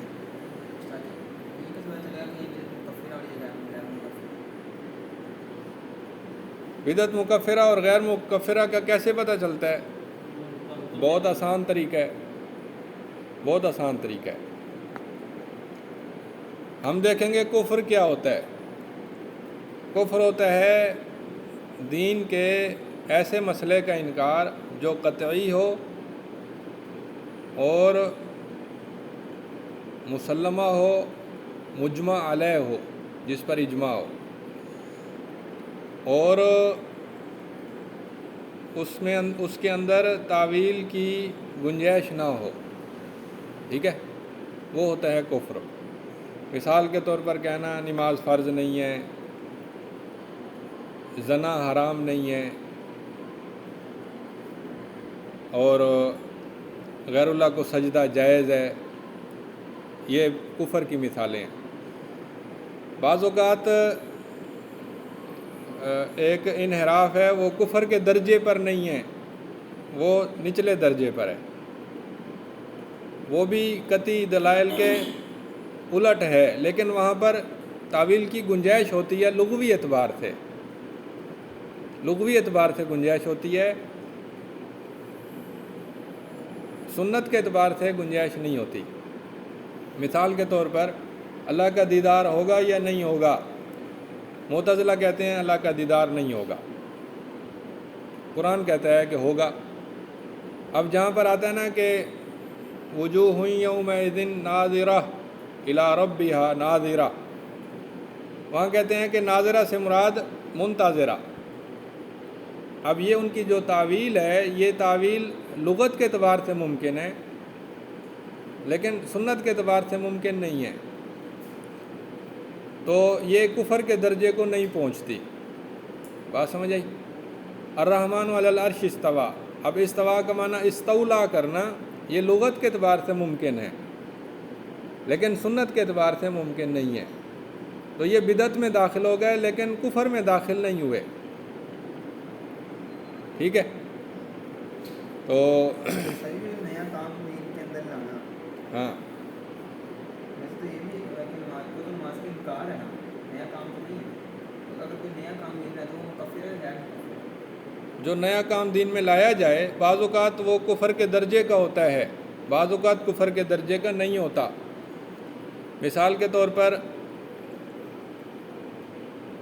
اذان سے پہلے الصلاۃ والسلام علیک یا رسول اللہ کہنا، یہ کفر نہیں ہے، بدعت تو ہے لیکن کفر نہیں ہے۔ اور انگوٹھے چومنا، نبی صلی اللہ علیہ وسلم کے نام مبارک پر انگوٹھے چومنا، یہ بدعت تو ہے لیکن کفر نہیں ہے۔ تو بدعت کی اقسام ہیں، بعض بدعات وہ ہیں جو کفر کے درجے کو پہنچ گئیں، جیسے دروزی، نصیری، ٹھیک ہے، بہائی، بابی، قادیانی، اس نے مثالیں دی ہیں۔ بعض بدعات وہ ہیں جو کفر کے درجے کو نہیں پہنچتی، جیسے معتزلی، بعض صوفیہ، ٹھیک ہے، بعض شیعہ، جن کی بدعات کفر کے درجے کو نہیں پہنچتی۔ تو جو کفر کے درجے کو نہیں پہنچتی ان کے لیے بھی جہنم کی وعید ہے، جیسا کہ نبی صلی اللہ علیہ وسلم نے فرمایا کہ کلھا فی النار الا ملۃ واحدہ، سب کے سب جہنمی ہیں سوائے ایک کے، اور وہ ہے جس پر میں اور میرے صحابہ ہیں۔ تو اس لیے الحکم علی الفرق بالنظر الی البدعۃ، بدعت پر نظر ڈالنے کے اعتبار کے ساتھ فرقوں کا حکم یہ ہوگا کہ بعض فرقے وہ ہیں جو مکفرہ ہیں، بعض وہ ہیں جو غیر مکفرہ ہیں۔ یہ دو قسمیں ہو گئیں بدعتی فرقوں کی، دو قسمیں، ایک وہ جو کفر کے درجے کو پہنچی ہیں اور ایک وہ جو کفر کے درجے سے ہلکی ہیں۔ آگے ہے افتراق۔ افتراق اور اختلاف میں کیا فرق ہوتا ہے، اور مذہب اور طریقہ اور منہج میں کیا فرق ہے؟ کہتے ہیں الافتراق فی الشرع یطلق علی امور منہا، افتراق شریعت میں چند چیزوں پر بولا جاتا ہے، ان میں سے کچھ یہ ہیں: التفرق فی الدین والاختلاف فیہ، دین میں فرقہ پیدا کرنا اور اس میں اختلاف پیدا کرنا، اور اسی بارے میں اللہ تعالیٰ کا فرمان ہے وَاعْتَصِمُوا بِحَبْلِ اللَّهِ جَمِيعًا وَلَا تَفَرَّقُوا، اللہ کی رسی کو مضبوطی سے تھام لو اور تفرقہ نہ پیدا کرو، ٹکڑے ٹکڑے نہ بنو، فرقے نہ بنو۔ وَهُوَ الْاخْتِلَافُ فِي الْأُصُولِ، فرقہ وہ اصول میں اختلاف کو کہتے ہیں، چاہے وہ اصول اعتقادی ہو یا عبادتی ہو۔ وَهُوَ اختلاف تضاد، اور یہ وہ اختلاف ہے جو تضاد پر مبنی ہوتا ہے، مؤدی الی التنازع فی الدین والخروج عن السنۃ، جو پہنچا دیتا ہے دین میں جھگڑا کرنے پر اور سنت سے نکلنے پر پہنچا دیتا ہے۔ یعنی تفرقہ ایک بڑی چیز ہے۔ اختلاف بعض اوقات چھوٹا ہوتا ہے کہ فہم کا اختلاف ہو گیا، رائے کا اختلاف ہو گیا، سوچ کا اختلاف ہو گیا، اجتہادی اختلاف ہو گیا، لیکن تفرقہ جو ہوتا ہے وہ بڑا اختلاف ہوتا ہے، چاہے وہ عقیدے میں ہو، چاہے وہ عبادت میں ہو، اور وہ اصول میں ہوتا ہے جو سنت سے نکال دیتا ہے۔ نمبر 2، الافتراق عن جماعت المسلمین، مسلمانوں کی جماعت سے الگ ہونا، وهو الخروج علی امت الاسلامی، اور وہ امت اسلام پر خروج اختیار کرنا ہے، وامامہم، اور ان کے امام پر یعنی حاکم پر، بالسیف، تلوار کے ساتھ، جیسا کہ نبی صلی اللہ علیہ وسلم کا فرمان ہے من فارق الجماعۃ شبرا، جو جماعت سے الگ ہو گیا ایک بالشت کے برابر، فقد خلع ربقۃ الاسلام من عنقہ، اس نے اسلام کے پٹے کو گردن سے اتار دیا۔ تو یہ افتراق کی دوسری قسم ہے۔ پہلے افتراق کی وہ قسم تھی کہ جو اصول سے علیحدگی ہو گئی، دوسری قسم وہ ہے کہ جو امت سے اور حاکم سے علیحدگی ہو گئی اور تلوار کے ساتھ۔ پہلی وہ تھی جو رائے کے ساتھ علیحدگی ہوئی، دوسری قسم وہ ہے کہ جو تلوار کے ساتھ علیحدگی ہوئی۔ تو کہتا ہے کہ فالافتراق والتفرق هو الخروج عن السنة والجماعة في اصل او اکثر من اصول الدین، افتراق اور تفرق جو ہے وہ سنت اور جماعت سے الگ ہونا ہے، چاہے وہ ایک اصول میں ہو یا ایک سے زائد اصولوں میں ہو، اعتقادی ہوں یا عبادتی ہوں، اور یا پھر وہ خروج کے ساتھ ہوتا ہے امت اسلام پر اور ان کی جماعت پر تلوار کے ساتھ، یعنی وہ تلوار اٹھا لے اور مسلمانوں کی قتل و غارت شروع کر دے، تو یہ افتراق ہے۔ اور جو اختلاف ہوتا ہے وہ اختلاف بعض اوقات چھوٹا ہوتا ہے، وہو امر ناشئ عن تفاوت الناس فی افہامہم وقدراتہم العقلیۃ، یہ لوگوں کا تفاوت ہے، ان کی صلاحیت کا مختلف ہونا ہے، ان کے سوجھ بوجھ میں، ان کی قدرت میں، ان کی عقلی صلاحیت میں اور ان کی طبیعت میں، فہو اختلاف فی وجہات النظری، یہ وہ اختلاف ہے کہ جو نقطہ نظر میں، زاویہ نظر میں اختلاف ہوتا ہے، حول القضایا المطروحتی، پیش آمدہ مسائل میں، قضایا قضیہ کی جمع، مطروحہ پیش آمدہ، نئے پیش آنے والے مسائل میں نقطہ نظر یا زاویہ نظر کا اختلاف وہ عام اختلاف ہے، وہ افتراق نہیں ہے۔ فہذا الاختلاف منہ ما ہوا مذموم، اس قسم کا اختلاف بھی بعض اوقات مذموم ہے، ومنہ ما ہوا محمود، اور بعض اوقات وہ قابل برداشت ہے، محمود ہے یعنی قابل برداشت ہے۔ فالمذموم ما کان بہوى وعجلۃ وجہل، مذموم وہ ہے کہ جو خواہش نفس کی بنیاد پر ہو، یا جلد بازی پر ہو، یا جہالت پر ہو۔ یعنی چھوٹا اختلاف بھی بعض اوقات بڑا ہو جاتا ہے جب اس میں آپ جلد بازی کریں، خواہش نفس کی پیروی کریں، جہالت سے پیش آئیں۔ فَإِذَا وَصَلَ إِلَىٰ أُصُولِ الدِّينِ كَانَ تَفَرُّقًا، لیکن جب یہ اختلاف اصول دین میں داخل ہو جائے تو یہ پھر فرقہ بن جاتا ہے، تفرقہ، تفرق، افتراق، فرقہ واریت بن جاتا ہے۔ اما المحمود فهو المفید للامتی، جو اختلاف محمود ہے یہ وہ ہے کہ جو امت کے لیے مفید ہے اور معاشرے کے لیے، اور یہ وہ ہوتا ہے جو اجتہاد اور بصیرت سے حاصل ہوتا ہے، کہ ایک پیچیدہ مسئلہ ہے اس کو سمجھنے میں ہر بندہ اپنی اپنی رائے دے رہا ہے، تو ہر رائے کسی نہ کسی نقطے پر مشتمل ہے اور وہ بصیرت سے پیش ہو رہی ہے، اور اس میں ایک دوسرے کے ساتھ محبت ہے، رحمت ہے، نصیحت ہے، اس میں ایک دوسرے سے جھگڑا نہیں ہے۔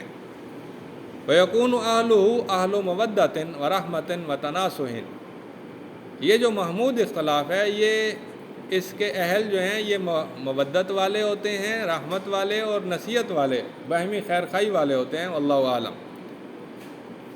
یہ اختلاف اور افتراق کا فرق ہو گیا۔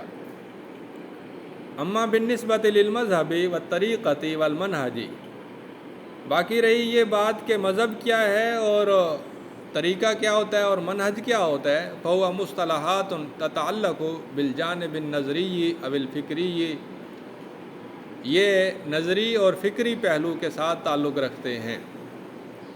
عند الجماعات والاحزاب والفرق، جماعتوں کے نزدیک اور پارٹیوں کے نزدیک اور فرقوں کے نزدیک یہ فکری اور نظری پہلو سے تعلق رکھتے ہیں۔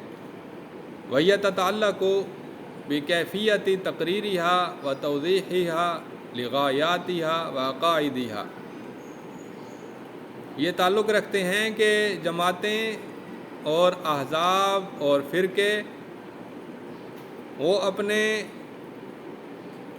اپنے مذہب کو، اپنے طریقے کو، اپنے منہج کو کیسے ثابت کرتے ہیں، کیسے واضح کرتے ہیں اپنے غایات کے لیے اور اپنے عقائد کے لیے۔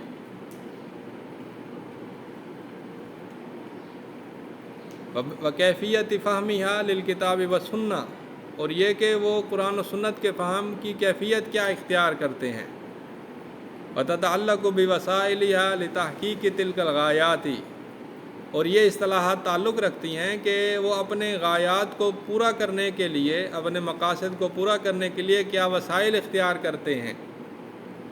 یعنی جب ہم کہتے ہیں نا کہ فلاں پارٹی کا منہج یہ ہے، فلاں پارٹی کا طریقہ یہ ہے، فلاں پارٹی کا مذہب یہ ہے، تو اس کا مطلب یہ ہوتا ہے کہ اس پارٹی کی غایت یعنی مقصد، منتہی مقصود، غایت یعنی مشن کیا ہے، قرآن و سنت کو سمجھتے کیسے ہیں، اپنے مقصد کے لیے وسائل کون سے اختیار کرتے ہیں، یہ ساری چیزیں مذہب، طریقہ اور منہج کہلاتی ہیں۔ فقد يحصل في بعض الأحيان أن تكون الغاية والغرض شرعيا ہونا چاہیے۔ بعض اوقات ایسے ہوتا ہے کہ ایک پارٹی کا، ایک جماعت کا اور ایک گروہ کا مقصد جو ہے اور اس کی غرض جو ہے وہ شرعی ہوتی ہے، یعنی کام ان کا مقصد اچھا ہوتا ہے لیکن طریقہ اچھا نہیں ہوتا۔ جیسے مثال دے گا کیسے کہتا ہے ولاکن المنہج و طریقۃ التی تسلک لیست شرعیۃً، لیکن جس منہج اور جس طریقے پر وہ چلتے ہیں وہ شرعی نہیں ہوتا۔ مثال کے طور پر وہ چاہتے ہیں کہ لوگ نمازی بن جائیں، اب وہ لوگوں کو نمازی بنانے کے لیے وہ جو احادیث پیش کرتے ہیں وہ ضعیف ہوتی ہیں، یا جو سلف صالحین کے واقعات پیش کرتے ہیں وہ من گھڑت ہوتے ہیں، موضوع ہوتے ہیں۔ اب جو نتیجہ ہے، مقصد ہے، وہ تو اچھا ہے کہ لوگ نمازی بن جائیں، لیکن جو وسیلہ یا طریقہ ہے وہ صحیح نہیں ہے کہ ضعیف حدیثیں نہیں پیش کرنی چاہیے۔ من گھڑت، موضوع، واہی، شاذ، منکر، باطل، یہ روایات پیش نہیں کرنی چاہیے۔ تو بعض اوقات ایسے ہوتا ہے کہ لوگ نمازی بن بھی جاتے ہیں، انہوں نے کمزور حدیثیں سنی، باطل موضوع روایتیں سنی، لیکن ان کے دل میں خوف پیدا ہوا اور وہ نمازی بن گئے، تو پھر بھی جائز نہیں ہے، کیونکہ ان کا خطرہ جو ہے وہ زیادہ ہے۔ جیسے کہ کہتا ہے کہ من یحبب الناس فی العبادۃ، جیسے وہ انسان جو لوگوں کو نماز میں رغبت دلاتا ہے بذکر احادیث ضعیفۃ او موضوعۃ، کہ وہ ضعیف حدیثیں یا موضوع حدیثیں ذکر کرتا ہے، فیکون الخلل عند تلک الجماعۃ فی الطریقۃ والوسیلۃ لا فی الغایۃ والمقصد، تو خلل جو واقع ہوتا ہے وہ طریقے اور وسیلے میں ہوتا ہے، نہ کہ غایت اور مقصد میں۔ بعض اوقات غایت مقصد ہی غلط ہوتا ہے، بعض اوقات غایت مقصد تو اچھی چیز ہے لیکن طریقہ غلط ہے۔ وبالتالی اور نتیجتاً واجب علی کل طالب للنجات ان یعتنی، واجب ہے ہر نجات کے طالب علم پر کہ وہ غرض کی سلامتی کو بھی مقصود بنائے اور غایت کی سلامتی کو بھی مقصود بنائے، یعنی شرک سے، کفر سے، بدعت سے، تینوں چیزوں سے بچے، اپنا مقصد ٹھیک بنائے۔ وَأَن يَعْتَنِيَ بِسَلَامَةِ الطَّرِيقَةِ، اور یہ بھی واجب ہے کہ وہ اپنے طریقے کو بھی محفوظ کرے، لِتَحْقِيقِ تِلْكَ الْغَایَةِ مِنَ الْحُرْمَةِ وَالْبِدْعَةِ، کہ وہ غایت کو حاصل کرنے کے لیے جو طریقہ اپنائے اس کو بھی حرمت سے بھی محفوظ کرے اور بدعت سے بھی محفوظ کرے۔ وَالْوَقُوعِ فِي مَفْسِدَةٍ اعظم من تحقیق تلک المصلحۃ، اور مفسدت میں واقع ہونا بعض اوقات زیادہ بڑا ہوتا ہے مصلحت کو حاصل کرنے سے۔ یعنی مثلاً اس نے ضعیف حدیثیں پیش کیں کہ لوگ نمازی بن جائیں، لوگ نمازی بن گئے، مصلحت تو حاصل ہو گئی، لیکن مفسدت بھی واقع ہو گئی کہ ضعیف حدیثوں میں بعض اوقات عقیدے کی خرابی ہوتی ہے، تو عقیدہ بھی خراب ہو گیا۔ مثلاً اولیاء اللہ کے ایسے واقعات ہوتے ہیں جو محیر العقول ہوتے ہیں، اور ان سے ایسے محسوس ہوتا ہے کہ شاید اولیاء اللہ کی طرف سے انہیں کوئی اختیارات حاصل ہیں کہ وہ لوگوں کی حاجت روائی مشکل کشائی کرتے ہیں، تو اب وہ اپنے من گھڑت واقعات سے اس نے اولیاء کی محبت تو پیدا کر دی، اللہ والوں کی محبت، لیکن جو طریقہ اختیار کیا اس میں شرک اور بدعت داخل ہونے کا اندیشہ ہے۔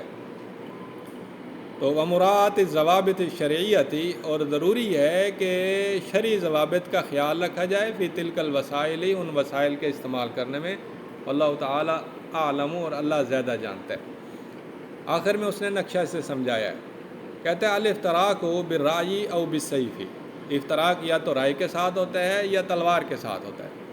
جب رائے کے ساتھ ہو تو وذالک بمخالفت اہل سنت والجماعت فی اصولہم الاعتقادیۃ والعبادیۃ، یہ جو رائے کا افتراق ہے وہ اہل سنت کی مخالفت ہے ان کے اصول میں، چاہے وہ اصول اعتقادی ہوں یا چاہے وہ عبادت سے تعلق رکھتے ہوں۔ اگر عقیدے سے تعلق رکھتے ہیں تو پھر وہ بن جائے گا شیعہ یا معتزلہ یا جہمیہ یا قدریہ یا جبریہ، اور اگر عبادت سے تعلق رکھتے ہیں تو پھر وہ بن جائے گا مثلاً صوفیہ۔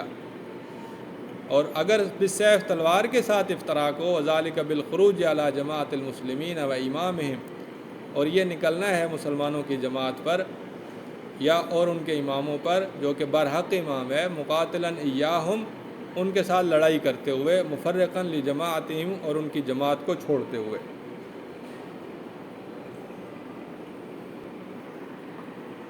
ادلۃ الامر بالاجتماع والسنہ، والنہی عن الافتراق والبدع، اتفاق اتحاد کے دلائل، سنت کے پکڑنے کے دلائل، اور فرقہ بندی کی ممانعت اور بدعت کی ممانعت۔ تو یہ دلائل ہیں، بڑے مشہور ہیں۔ والذی انزل علیک الکتاب منہ آیات محکمات ہن ام الکتاب واخر متشابہات فاما الذین فی قلوبہم زیغ فیتبعون ما تشابہ منہ ابتغاء الفتنۃ وابتغاء تاویلہ۔ بدعتی جتنے بھی لوگ ہیں نا، وہ متشابہات کے پیچھے چلتے ہیں، اور اہل سنت وہ محکمات کے پیچھے چلتے ہیں۔ اور اللہ نے فرمایا وَأَنَّ هَذَا صِرَاطِي مُسْتَقِيمًا فَاتَّبِعُوهُ وَلَا تَتَّبِعُوا السُّبُلَ فَتَفَرَّقَ بِكُمْ عَنْ سَبِيلِهِ۔ صراط مستقیم پر چلو، یعنی قرآن اور حدیث کے جو دلائل ہیں، واضح نصوص ہیں، ان پر چلو، چھوٹے رستوں پر نہ چلو جو واضح نہ ہو، متشابہ ہو، کمزور ہو، تعویل والا ہو۔ وَلَا تَكُونُوا كَالَّذِينَ تَفَرَّقُوا وَاخْتَلَفُوا مِن بَعْدِ مَا جَاءَهُمُ الْبَيِّنَاتُ۔ ان لوگوں کی طرح نہ ہو جاؤ کہ جنہوں نے تفرقہ کیا اور آپس میں اختلاف کیا، ان کی طرح نہ بنو، حالانکہ ان کے پاس بینات دلائل بھی آ گئے۔ فَلْيَحْذَرِ الَّذِينَ يُخَالِفُونَ عَنْ أَمْرِهِ أَن تُصِيبَهُمْ فِتْنَةٌ أَوْ يُصِيبَهُمْ عَذَابٌ أَلِيمٌ۔ اس میں بھی حکم ہے کہ اللہ کے اور اللہ کے نبی کی مخالفت نہ کرو۔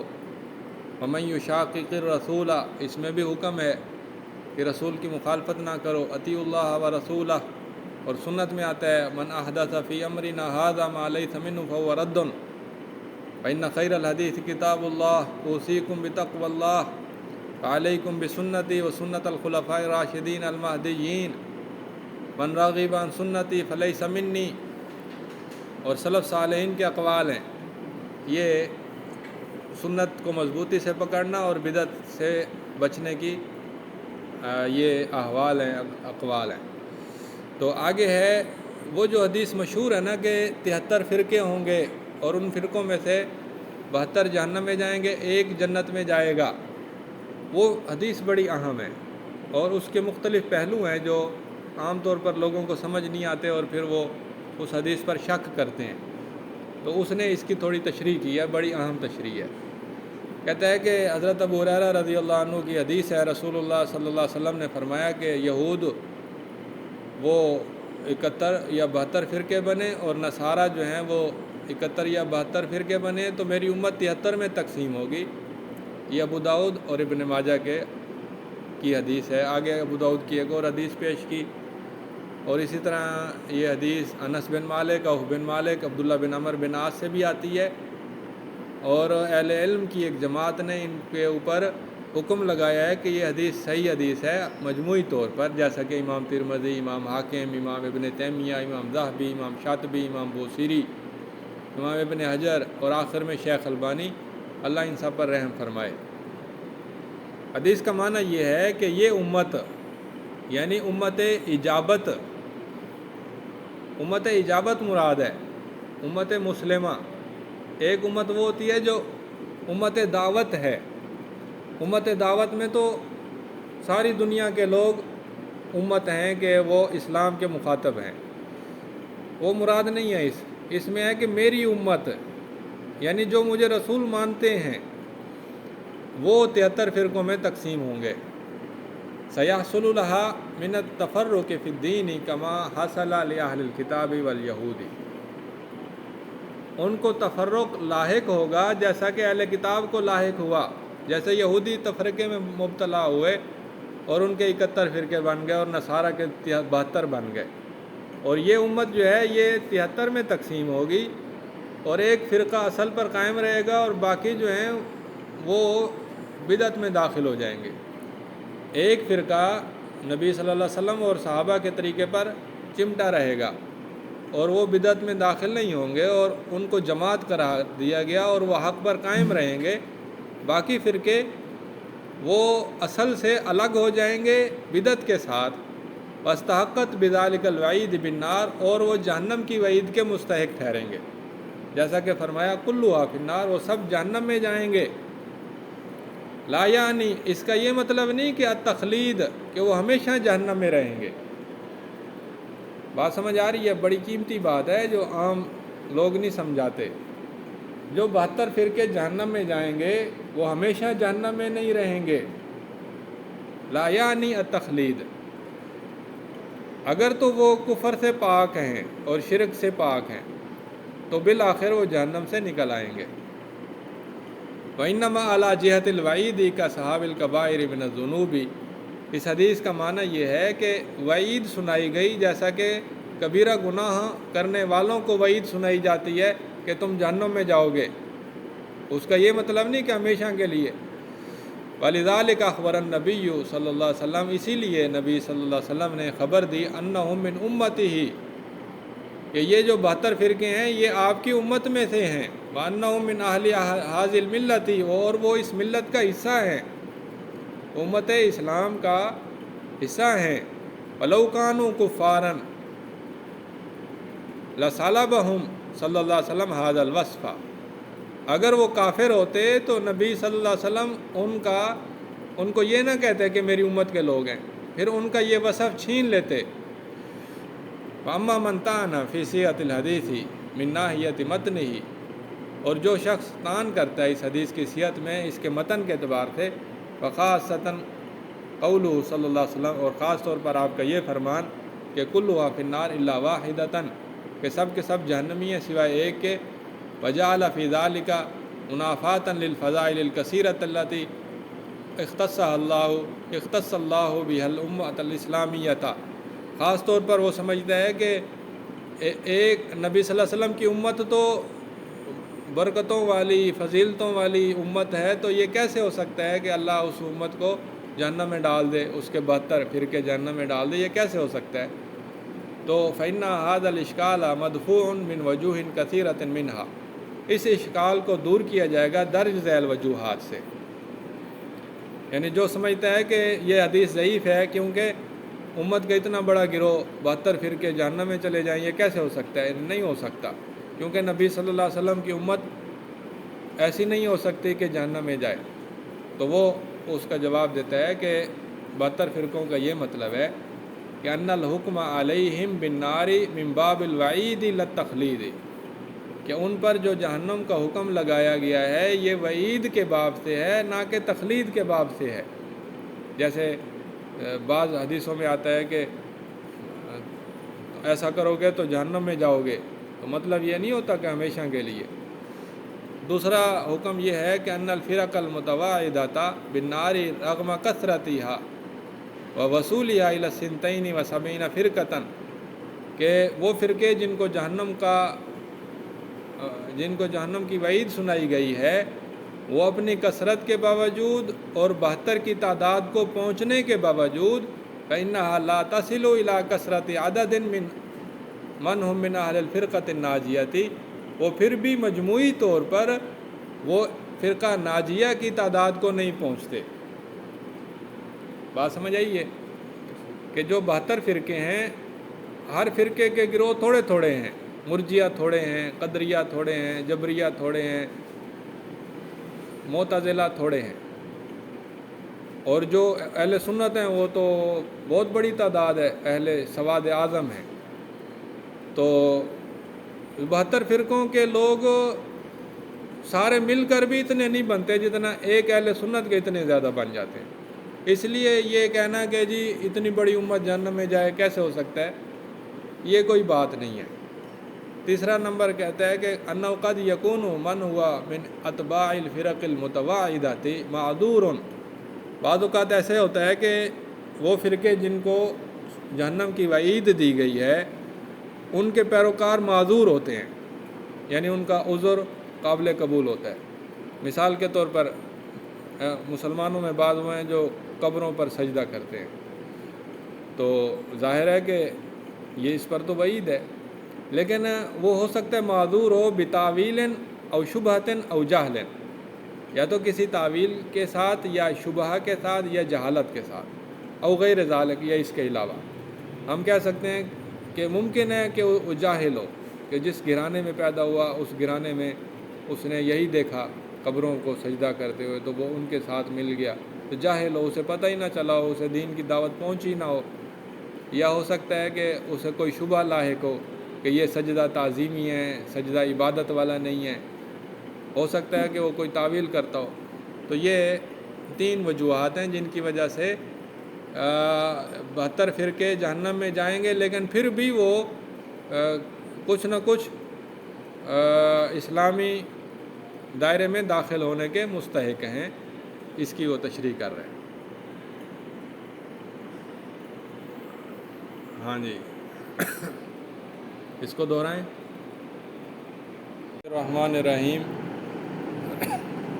حکم الفرقی وانقسامها الی اسلامیۃ ومنتسبۃ، فرقوں کا حکم اور ان کا تقسیم ہونا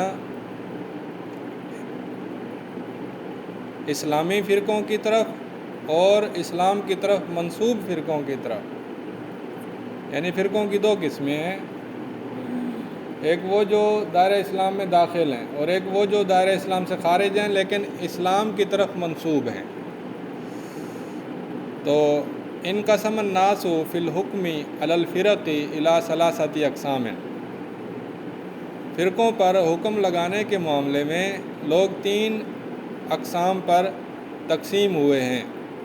نمبر 1، قسم یرا تکفیرہم مطلقاً، ایک قسم وہ ہے کہ جو سب کی تکفیر کرتی ہے، تمام فرقوں کو کافر قرار دیتی ہے، اور ایک قسم وہ ہے نمبر 2، قسم ینفی تکفیرہم مطلقاً، جو تمام فرقوں کی عدم تکفیر کرتی ہے، یعنی تکفیر کی نفی کرتی ہے مطلق طور پر کہ کوئی فرقہ کافر نہیں ہے، اور تیسری قسم وہ ہے قسم وسط بین ذالک، جو کہ ان کے درمیان ہیں، وقال بالتفصیل، اور انہوں نے تفصیل بیان کی ہے، اور تفصیل یہ ہے، اولاً پہلی بات یہ ہے، الحکم علی الاقوال والافعال یختلف عن الحکم علی اصحابہا، کہ حکم جو ہے وہ اقوال اور افعال پر ہوگا، نہ کہ ان کے اصحاب پر۔ اس کا مطلب یہ ہے، مثلاً ایک خارجی ہے یا ایک معتزلی ہے یا ایک شیعہ ہے، وہ کوئی بات منہ سے نکالتا ہے جو کفر والی ہے، تو ہم کہیں گے کہ یہ بات کہنا کفر ہے، یعنی یہ قول کفر ہے، یہ خود کافر ہے یا نہیں، اس کی الگ شرائط ہیں، اس کی بڑی گہری تفصیل ہوتی ہے کہ یہ جاہل تو نہیں، یہ معذور تو نہیں، اس پر حجت قائم ہوئی نہیں، لیکن جو بات وہ کر رہا ہے اس کی تحقیق آسان ہے کہ یہ بات جو کہہ رہا ہے یہ بات ٹھیک ہے یا غلط ہے، کفر ہے یا کفر نہیں ہے، بدعت ہے یا نہیں ہے۔ تو کہتے ہیں کہ اقوال اور افعال پر جو حکم ہے وہ ان کے اصحاب پر حکم سے مختلف ہوتا ہے۔ فَإِذَا ثَبَتَ بِالْكِتَابِ وَالسُّنَّةِ أَنَّ هَذِهِ الْأَقْوَالَ أَوِ الْأَفْعَالَ الصَّادِرَةَ مُوجِبَةٌ لِلْكُفْرِ حُكِمُوا عَلَيْهَا بِالْكُفْرِ، جب ثابت ہو جائے قرآن و سنت سے کہ یہ اقوال اور یہ افعال جو صادر ہوئے ہیں یہ کفر کے موجب ہیں، یعنی ان سے کفر لازم آتا ہے، تو ان اقوال اور افعال پر کفر کا حکم لگائیں گے۔ وَيَقُولُونَ، پس ہم کہیں گے، پس وہ کہتے ہیں، من قال کذا و کذا فہو کافر، جو ایسے ایسے کہے گا وہ کافر ہے، تو وہ قول کا حکم ہوتا ہے نہ کہ قائل کا حکم ہوتا ہے۔ قائل کی تو پھر تکفیر معین کے لیے کئی شرطیں ہیں، اور وہ شرطیں ملحوظ رکھے بغیر ہم تکفیر نہیں کر سکتے۔ اما فاعلها، رہا اس کا فاعل یعنی کفر کا فاعل، فلا بد، پس ضروری ہے، اذا اردنا تطبیق الحکم علیہ، کہ جب ہم اس پر حکم لاگو کریں تو ہم ارادہ کریں من استفاء شروطی و تأکد من انتفاء الموانع، کہ شرطیں پوری ہوں اور موانع کی لازمی طور پر نفی کی جائے، یعنی شرطیں پوری ہوں مطلب اکراہ نہ ہو، جہالت نہ ہو، تعویل نہ ہو اور خطا نہ ہو، یہ 4 شرطیں ہیں۔ تعویل نہ ہو، تعویل تعویل عقیدے کے ضمن میں تعویل کا مطلب یہ ہے کہ بعض اوقات ایک کلمہ کفر ہوتا ہے لیکن وہ اس کلمہ کفر کو کہتے وقت تعویل کر رہا ہوتا ہے، جیسے اشاعرہ تعویل کرتے ہیں کہ استوا سے مراد استولا ہے، ید سے مراد قدرت ہے، تو یہ تعویل ہے تو فاسد، لیکن اس تعویل کی وجہ سے ہم کہیں گے کہ ان پر کفر لازم نہیں آ رہا۔ تو بتعقدی من انتفاع الموانع، اور موانع کی نفی کی جائے، هذا بالنسبة للفرق التي ثبت لها الایمان بیقینا، یہ جو اوپر بات گزری ہے یہ ان فرقوں سے متعلق ہے جن کے بارے میں ان کا ایمان یقین سے ثابت ہو چکا ہو۔ بعض فرقے ایسے ہیں کہ جن کا مجمل ایمان ثابت ہے، جیسے آپ سمجھ لیں کہ خوارج ہیں، ان کا مطلق ایمان ثابت ہے۔ البتہ ان میں سے خوارج میں سے کسی ایک کا قول اتنا غالی ہو جائے کہ وہ کفر تک پہنچ رہا ہو تو پھر بھی ہم اس قول کو کفر کہیں گے، قائل کے لیے ہم شرطیں لگائیں گے کہ جہالت نہ ہو، تعویل نہ ہو، خطا نہ ہو، اقرار نہ ہو، یہ ساری چیزیں۔ ہاں، خوارج کا ایمان مطلق طور پر ثابت ہے۔ ابھی پیچھے بات گزری تھی کہ خوارج ہوں، شیعہ ہوں، مرجیہ ہوں، معتزلہ ہوں، صوفیہ ہوں، ان کا ایمان مطلق طور پر ثابت ہے، سوائے ایک گروہ کے تقریباً تمام کا ایمان مطلق طور پر ثابت ہے، اور وہ گروہ قادیانیت ہے یا بہائیت ہے۔ جہمیت میں بھی اختلاف ہے کہ اس کا عذر دور کیا جائے، جہمیہ کا۔ تو اس لیے جو ہے اما الفرق التی لم یثبت لها اصلا، رہے وہ فرقے جن کا ایمان اصلاً ثابت نہیں، الدخول فی الاسلام یعنی اسلام میں داخل ہونا اصلاً ثابت نہیں، فہذہ تکفر علی الاطلاق، تو ان کو کافر قرار دیں گے مطلق طور پر، وتسمى، اور ان کا نام لیا جائے گا فرق منتسبۃ للاسلام، کہ یہ وہ فرقے ہیں جو اسلام کی طرف منسوب ہیں۔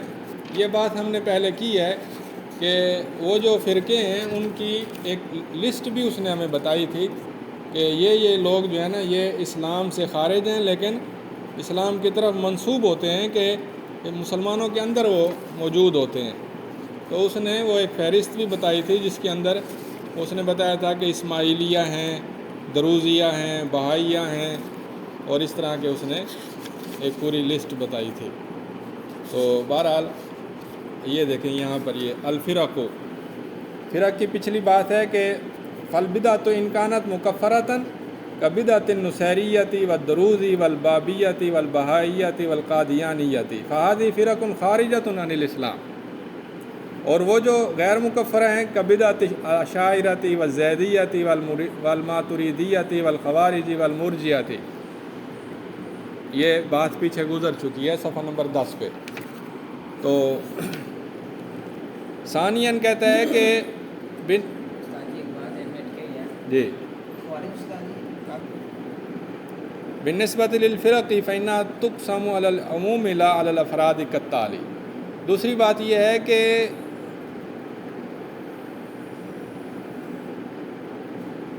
بعض فرقے وہ ہیں کہ جو عموم کے طریقے پر تقسیم ہوں گے نہ کہ افراد کے طریقے پر، جیسا کہ نیچے تفصیل آ رہی ہے۔ عموم کے طریقے سے دو قسمیں ہیں، فرق اسلامیۃ اور فرق خارجۃ عن الاسلام۔ فرق اسلامیہ اے لم تصل بمقالاتها الى حد الخروج من الاسلام، یعنی یہ وہ فرقے ہیں جو اپنے منحرف مقالات کے باوجود اسلام سے خارج نہیں ہوئے، اپنے بدعتی مقالات کے باوجود اسلام سے خارج نہیں ہوئے، بل تعد من الفرق السنتین وسبعین، بلکہ وہ شمار کیے جائیں گے 72 فرقوں میں، جیسا کہ خوارج ہیں علی القول راجح قول کے مطابق، والمرجیہ اور مرجیہ، والجبریہ اور جبریہ، والزیدیہ اور زیدیہ، والمعتزلہ والکلابیہ والاشاعرہ والماتریدیہ، وَإِنْ كَانَ قَدْ يُوجَدُ فِي بَعْضِ مَقَالَاتِهِمْ مَا يُحْكَمُ عَلَيْهِ بِالْكُفْرِ، اگرچہ ان فرقوں کے اندر بھی جزوی طور پر کسی کسی جگہ بعض ایسے مقالات ہو سکتے ہیں کہ جن پر کفر کا حکم لگایا جائے، یعنی مجموعی طور پر خوارج کے تمام اقوال کفر نہیں ہیں، خوارج کی بھی اقسام ہیں، کسی گروہ میں کوئی قول کفر ہو سکتا ہے، مجموعی طور پر نہیں ہے۔ ولیکن ہم فی الجملۃ فرق الاسلامیہ، لیکن مجموعی طور پر وہ فرق اسلامیہ کہلائیں گے۔ اور با نمبر ہے وَهُنَاكَ فِرَقٌ خَارِجَةٌ عَنِ الْإِسْلَامِ، بعض فرقے وہ ہیں جو اسلام سے خارج ہیں، بِأَقْوَالِهَا وَأَفْعَالِهَا، اپنے اقوال اور افعال دونوں کے ساتھ۔ وَإِنْ كَانَتْ تَنْتَسِبُ إِلَيْهِ، اگرچہ وہ اسلام کی طرف منسوب ہوتے ہیں اس وجہ سے کہ وہ مسلمانوں کے اندر ہی وہ ہوتے تو کافر ہیں لیکن وہ رہتے مسلمانوں کے اندر ہیں، یعنی وہ عیسائیوں میں نہیں رہتے، یہودیوں میں نہیں رہتے، بلکہ مسلمانوں کے اندر ہوتے ہیں۔ من اجل حدمہ فی عقائدہ وشرائعہ، یہ اسلام سے خارج ہیں کیونکہ یہ گرا دیتے ہیں اسلام کے عقائد کو اور اسلام کی شریعتوں کو۔ مثل فرق الشیعۃ الغلاۃ من سبائیۃ وفرق باطنیۃ کالاسماعیلیۃ والنصیریۃ والدروز والبابیۃ والبہائیۃ والقادیانیۃ، یہ وہ ہیں جو اسلام سے خارج ہیں۔ شیعوں میں سے غالی شیعہ جیسے سبائیہ، جو یہودی سبا تھا نا جو مسلمان ہو گیا تھا، اور اسی طرح باطنی جیسے اسماعیلیہ اور نصیریہ اور دروزیہ۔ وَهُنَاكَ فِرَقٌ اُخْتُلِفَ فِي تَصْنِيفِهَا، اور بعض فرقے وہ ہیں کہ جن کی قسم کے اندر اختلاف کیا گیا ہے، کالجہمیۃ والرافضۃ الشیعۃ الامامیۃ، جیسا کہ جہمیہ ہیں اور رافضہ یعنی شیعہ امامیہ ہیں۔ شیعہ امامیہ سے مراد جو اثنا عشریہ کہلاتے ہیں۔ وَإِنْ كَانَ الرَّاجِحُ أَنَّهَا مِنَ الْفِرَقِ الْمُنْتَسِبَةِ، اگرچہ راجح بات یہ ہے کہ یہ بھی ان فرقوں میں سے ہیں جو اسلام کی طرف منسوب ہیں۔ ولیکن اہل العلم لم یطلقوا علیہم التکفیر بالعموم، لیکن اہل علم نے ان پر عام تکفیر کا اطلاق نہیں کیا، یعنی جہمیہ ہوں یا رافضہ شیعہ امامیہ ہوں اثنا عشریہ، ان کے اندر بھی کئی اقوال ہیں جو کفر کی حد تک پہنچ جاتے ہیں، لیکن چونکہ ان کا معاملہ مکس ہے، ملے جلے اقوال ہیں، اس لیے اہل علم نے ان کی عام تکفیر نہیں کی۔ وَكَانَ مَنْهَجُهُمْ فِيهِمْ، ان کے بارے میں ان کا منہج یہ تھا کہ وہ کہتے تھے من قال بخلق القرآن فهو کافر، کہ جو خلق قرآن کا قائل ہو وہ کافر ہے۔ وَلَمْ يُكَفِّرُ الْجَهْمِيَّةَ بِأَعْيَانِهِمْ، اور انہوں نے جہمیہ کی تکفیر نہیں کی ان کے اعیان کے ساتھ، یعنی ان کا نام لے لے کر افراد کو کافر نہیں قرار دیا، ان کے قول کو کفر قرار دیا۔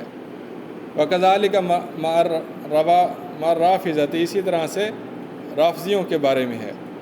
یقولون، وہ کہتے ہیں من قال القرآن ناقص فهو کافر، جو کہتا ہے کہ قرآن ناقص ہے تو وہ کافر ہے، یعنی قرآن 30 پارے پورے نہیں ہیں، کچھ پارے وہ ضائع ہو گئے جیسا کہ بعض شیعہ کہتے ہیں، تو جو یہ بات کہے گا وہ کفر کا ارتکاب کرے گا۔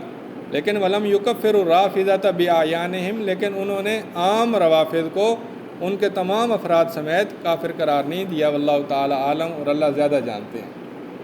یہ ایک بحث تھی بڑی اہم کہ کون سے فرقے وہ ہیں جو اسلام سے خارج ہیں یقینی طور پر، اور کون سے فرقے وہ ہیں جو اسلام میں داخل ہیں یقینی طور پر، اور کون سے فرقے وہ ہیں کہ جن کے اندر اختلاف ہے۔ تو اختلاف والا جو مسئلہ ہے وہ جہمیہ اور رافضہ شیعہ امامیہ کے بارے میں ہے۔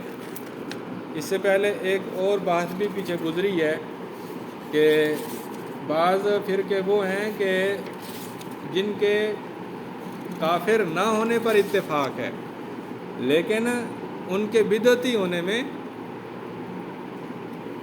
اختلاف ہے، ٹھیک ہے۔ تو اس کی مثال اس نے دی تھی جیسے اشاعرہ کافر نہیں ہے، اس پر اتفاق ہے، اور ماتریدیہ وہ کافر نہیں ہے، اس پر اتفاق ہے، البتہ ان کے بدعتی ہونے میں اختلاف ہے۔ راجح قول کے مطابق ان کے اندر بدعات موجود ہیں اور ان کے اندر سنت والے امور بھی موجود ہیں، دونوں چیزیں موجود ہیں۔ آج کے جو احناف ہیں جی، ان میں جو مشرک ہیں، اسباب نشأۃ الفرق، یعنی فرقے کیسے پیدا ہوتے ہیں اور اس کے اسباب کیسے ہوتے ہیں، اس بارے میں اس نے بتایا کہ پہلا نمبر ہے الجہل بالکتاب والسنہ۔ فرقوں کے پیدا ہونے کی پہلی وجہ قرآن اور سنت سے جہالت ہے۔ وعدم فہم نصوصها الفہم الصحیح، اور ان کا نصوص کا فہم کا نہ ہونا صحیح فہم۔ وعدم رد المتشابہ الی المحکم، اور ان کا متشابہ کو محکم کی طرف نہ لوٹانا۔ یعنی جتنے فرقے ہیں، شیعہ ہوں، خارجی ہوں، جہمی ہوں، مرجئہ ہوں، معتزلہ ہوں، ان کے اندر پہلی بات یہ ہوتی ہے کہ قرآن و سنت سے جاہل ہوتے ہیں اور ان کے نصوص کا فہم درست نہیں ہوتا اور وہ متشابہ کو محکم کی طرف نہیں لوٹاتے۔ عدم الجمع بین النصوص، نصوص کے درمیان تطبیق نہیں دیتے۔ ویعمل نصا ویعطل آخر، وہ ایک نص کو عمل میں لاتے ہیں اور دوسرے کو معطل کر دیتے ہیں۔ هذا سبب من اعظم اسباب نشأۃ الفرق، یہ سبب فرقوں کی نشو و نما کے اسباب میں سب سے بڑا سبب ہے۔ یقوم جاہل بالدین بفہم خاطئ فیدعو لما یظنہ صوابا بکل ما اوتی من جدل وقوت بیان۔ ایک دین سے جاہل انسان اٹھ کھڑا ہوتا ہے اور اس کا فہم خطا والا ہوتا ہے اور وہ اپنے گمان اور وہم کو ثواب بنا کر پیش کرتا ہے اور اپنی پوری قوت جدل اور قوت بیان کے ساتھ اس کی طرف دعوت دیتا ہے۔ وَيَتَّبِعُهُ عَلَى ذَلِكَ فِيَامٌ مِّنَ النَّاسِ، تو اس کے پیچھے لگ جاتے ہیں لوگوں کے کچھ گروہ۔ وَيَتَحَزَّبُونَ عَلَى تِلْكَ الْبِدْعَةِ، اور وہ اس بدعت پر سختی شروع کر دیتے ہیں۔ تحزب کا معنی تعصب شروع کر دیتے ہیں۔ اور 2 نمبر ہے اتباع الہوا، فرقوں کی نشو و نما کا ایک سبب خواہشات کی پیروی ہے۔ والحقد علی الاسلام واہلہ، اسلام پر کینہ رکھنا اور اسلام والوں پر کینہ رکھنا۔ دفع بعض الاشخاص لافساد الاسلام فی عقیدتی و شریعتی، بعض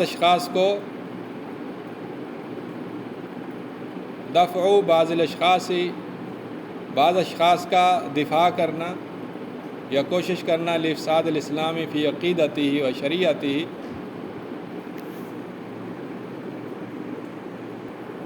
دفع بعض الاشخاص لافساد الاسلامی، بعض اشخاص کا کوشش کرنا کہ وہ اسلام کو فاسد کریں اس کے عقیدے میں اور اس کی شریعت میں۔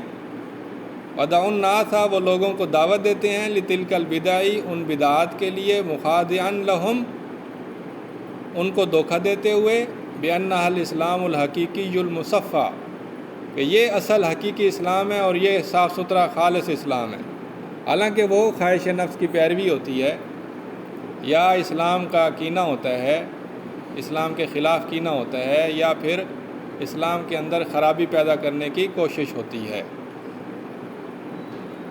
نمبر 3 ہے تعظیم الآراء۔ نمبر 3 تعظیم الآراء، آراء کی تعظیم، یعنی آراء کی تعظیم یعنی قرآن حدیث کے خلاف آراء ہیں پھر بھی ان کی تعظیم کرنا۔ وجعلها قواطع عقلیۃ، اور ان کو عقلی قاطع قرار دینا کہ بڑی قطعی باتیں ہیں۔ لا تقبل الخطا، کہ جن میں خطا نہیں ممکن ہو سکتی۔ وبالتالی، اور نتیجتاً، یرفضون ما خالفها، وہ ان آراء کے خلاف جو باتیں ہیں یا قرآن حدیث ہے یا نصوص ہیں یا دلائل ہیں، وہ ان کا انکار کر دیتے ہیں۔ وَإِنْ كَانَتْ نُصُوصًا شَرْعِيَّةً صَحِيحَةً، اگرچہ وہ نصوص ہوں، شرعی ہوں، صحیح ہوں۔ وَيَقُومُونَ بِتَأْوِيلِهَا أَوْ رَدِّهَا بِالْكُلِّيَّةِ، اور وہ ان کی تعویل کرتے ہیں یا رد کر دیتے ہیں کلی طور پر۔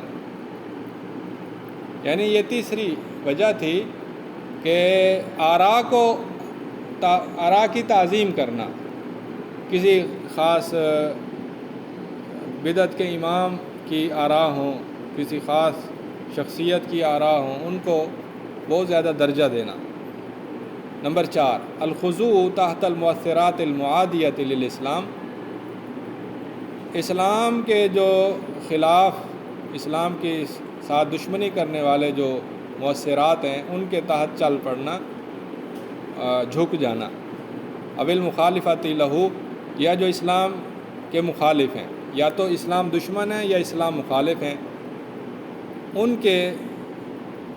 کے اثر کو قبول کر لینا۔ من دیانات منحرفۃ، چاہے وہ منحرف مذاہب ہوں، و مذاہب باطلۃ، یا کوئی چھوٹے باطل مذاہب ہوں، و فلسفات مختلفۃ، یا مختلف فلسفے ہوں، و سیاسات ملتویۃ، یا لگی لپٹے سیاستیں ہوں۔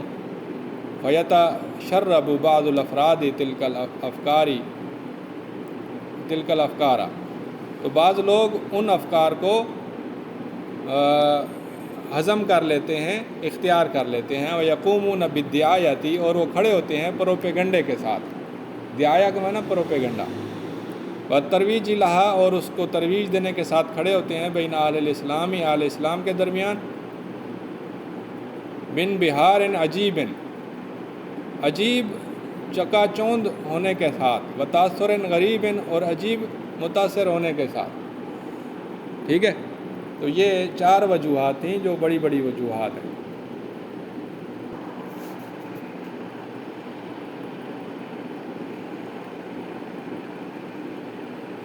نبذۃ عامۃ عن الفرق، فرقوں کے بارے میں ایک عام معلومات، ٹکڑا۔ لم تظہر الفرق فی الامۃ الاسلامیۃ الا بعد مقتل عمر بن الخطاب،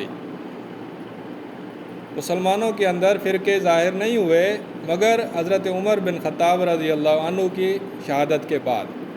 وظہور فرقۃ السبائیۃ، اور فرقہ سبائیہ کے ظاہر ہونے کے بعد، جو کہ عبداللہ بن سبا کی قیادت میں ظاہر ہوا حضرت عثمان کی خلافت کے اواخر میں رضی اللہ عنہ۔ حیث عاشت الامۃ الاسلامیۃ فترۃ الصفاء والنقاء من البدع المحدثۃ، اس وقت تک امت اسلامیہ خالص اور صاف ستھری تھی اور محدث یعنی نئی بدعات سے پاک صاف تھی۔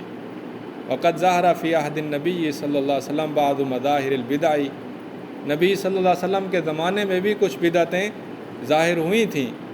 ولیکن سرعان ما عالجہ رسول اللہ صلی اللہ علیہ وسلم، لیکن جلد ہی نبی صلی اللہ علیہ وسلم نے ان کا علاج کیا اور وہ بدعات ختم ہو گئیں۔ جیسا کہ 3 بندوں کا قصہ ہے، وہ 3 بندے آئے تھے اور انہوں نے کہا تھا کہ اللہ کے رسول صلی اللہ علیہ وسلم کی عبادت کیسی ہے؟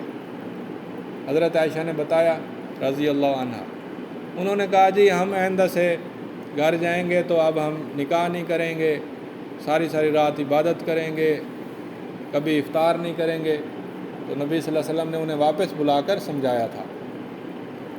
الذین عزموا علی الغلو فی العبادۃ فردہم النبی صلی اللہ علیہ وسلم الی السنۃ وقصۃ بعض الصحابۃ الذین تنازعوا فی القدر، اسی طرح بعض صحابہ نے تقدیر کے مسئلے میں بھی تنازع کیا۔ فامرہم النبی صلی اللہ علیہ وسلم بالاتباع والعمل وعدم الاعتراض علی الشرع بالقدر، نبی صلی اللہ علیہ وسلم نے انہیں تقدیر میں اختلاف کرنے سے منع کر دیا۔ وفی عہد ابی بکر صدیق رضی اللہ عنہ ظہر المرتدون ومانع الزکوٰۃ، حضرت ابوبکر صدیق رضی اللہ عنہ کے دور میں مرتد ظاہر ہوئے اور مانعین زکوٰۃ بھی ظاہر ہوئے۔ وقاتلہم حتی ردہم الی الاسلام ودفع الزکوٰۃ، تو حضرت ابوبکر رضی اللہ عنہ نے ان سے لڑائی کی حتیٰ کہ انہیں اسلام کی طرف واپس لوٹایا اور زکوٰۃ دینے پر مجبور کیا۔ حضرت عمر رضی اللہ عنہ کے زمانے میں سبیغ بن اصل نکلا، وہ لوگوں کو قرآن کے متشابہات میں شکوک و شبہات میں ڈالتا تھا، تو حضرت عمر رضی اللہ عنہ نے اسے اراجین النخل علاقے کی طرف حضرت عمر رضی اللہ عنہ نے اسے سزا دی۔ حتی ذہب عنہ ما یجد من الشکوک، حتیٰ کہ اس کے شکوک و شبہات ختم ہو گئے۔ وفی خلافت عثمان رضی اللہ عنہ بدأت الفتن تخرج رأسها، فتنوں نے اپنا سر نکالا. وبدأت سبائیۃ تصیر الناس علی عثمان رضی اللہ عنہ، سبائیوں نے حضرت عثمان رضی اللہ عنہ کے خلاف لوگوں کو ابھارنا شروع کیا. حتیٰ وصل الامر بالثوار الی قتل عثمان رضی اللہ عنہ، حتیٰ کہ معاملہ حضرت عثمان رضی اللہ عنہ کی شہادت تک پہنچ گیا.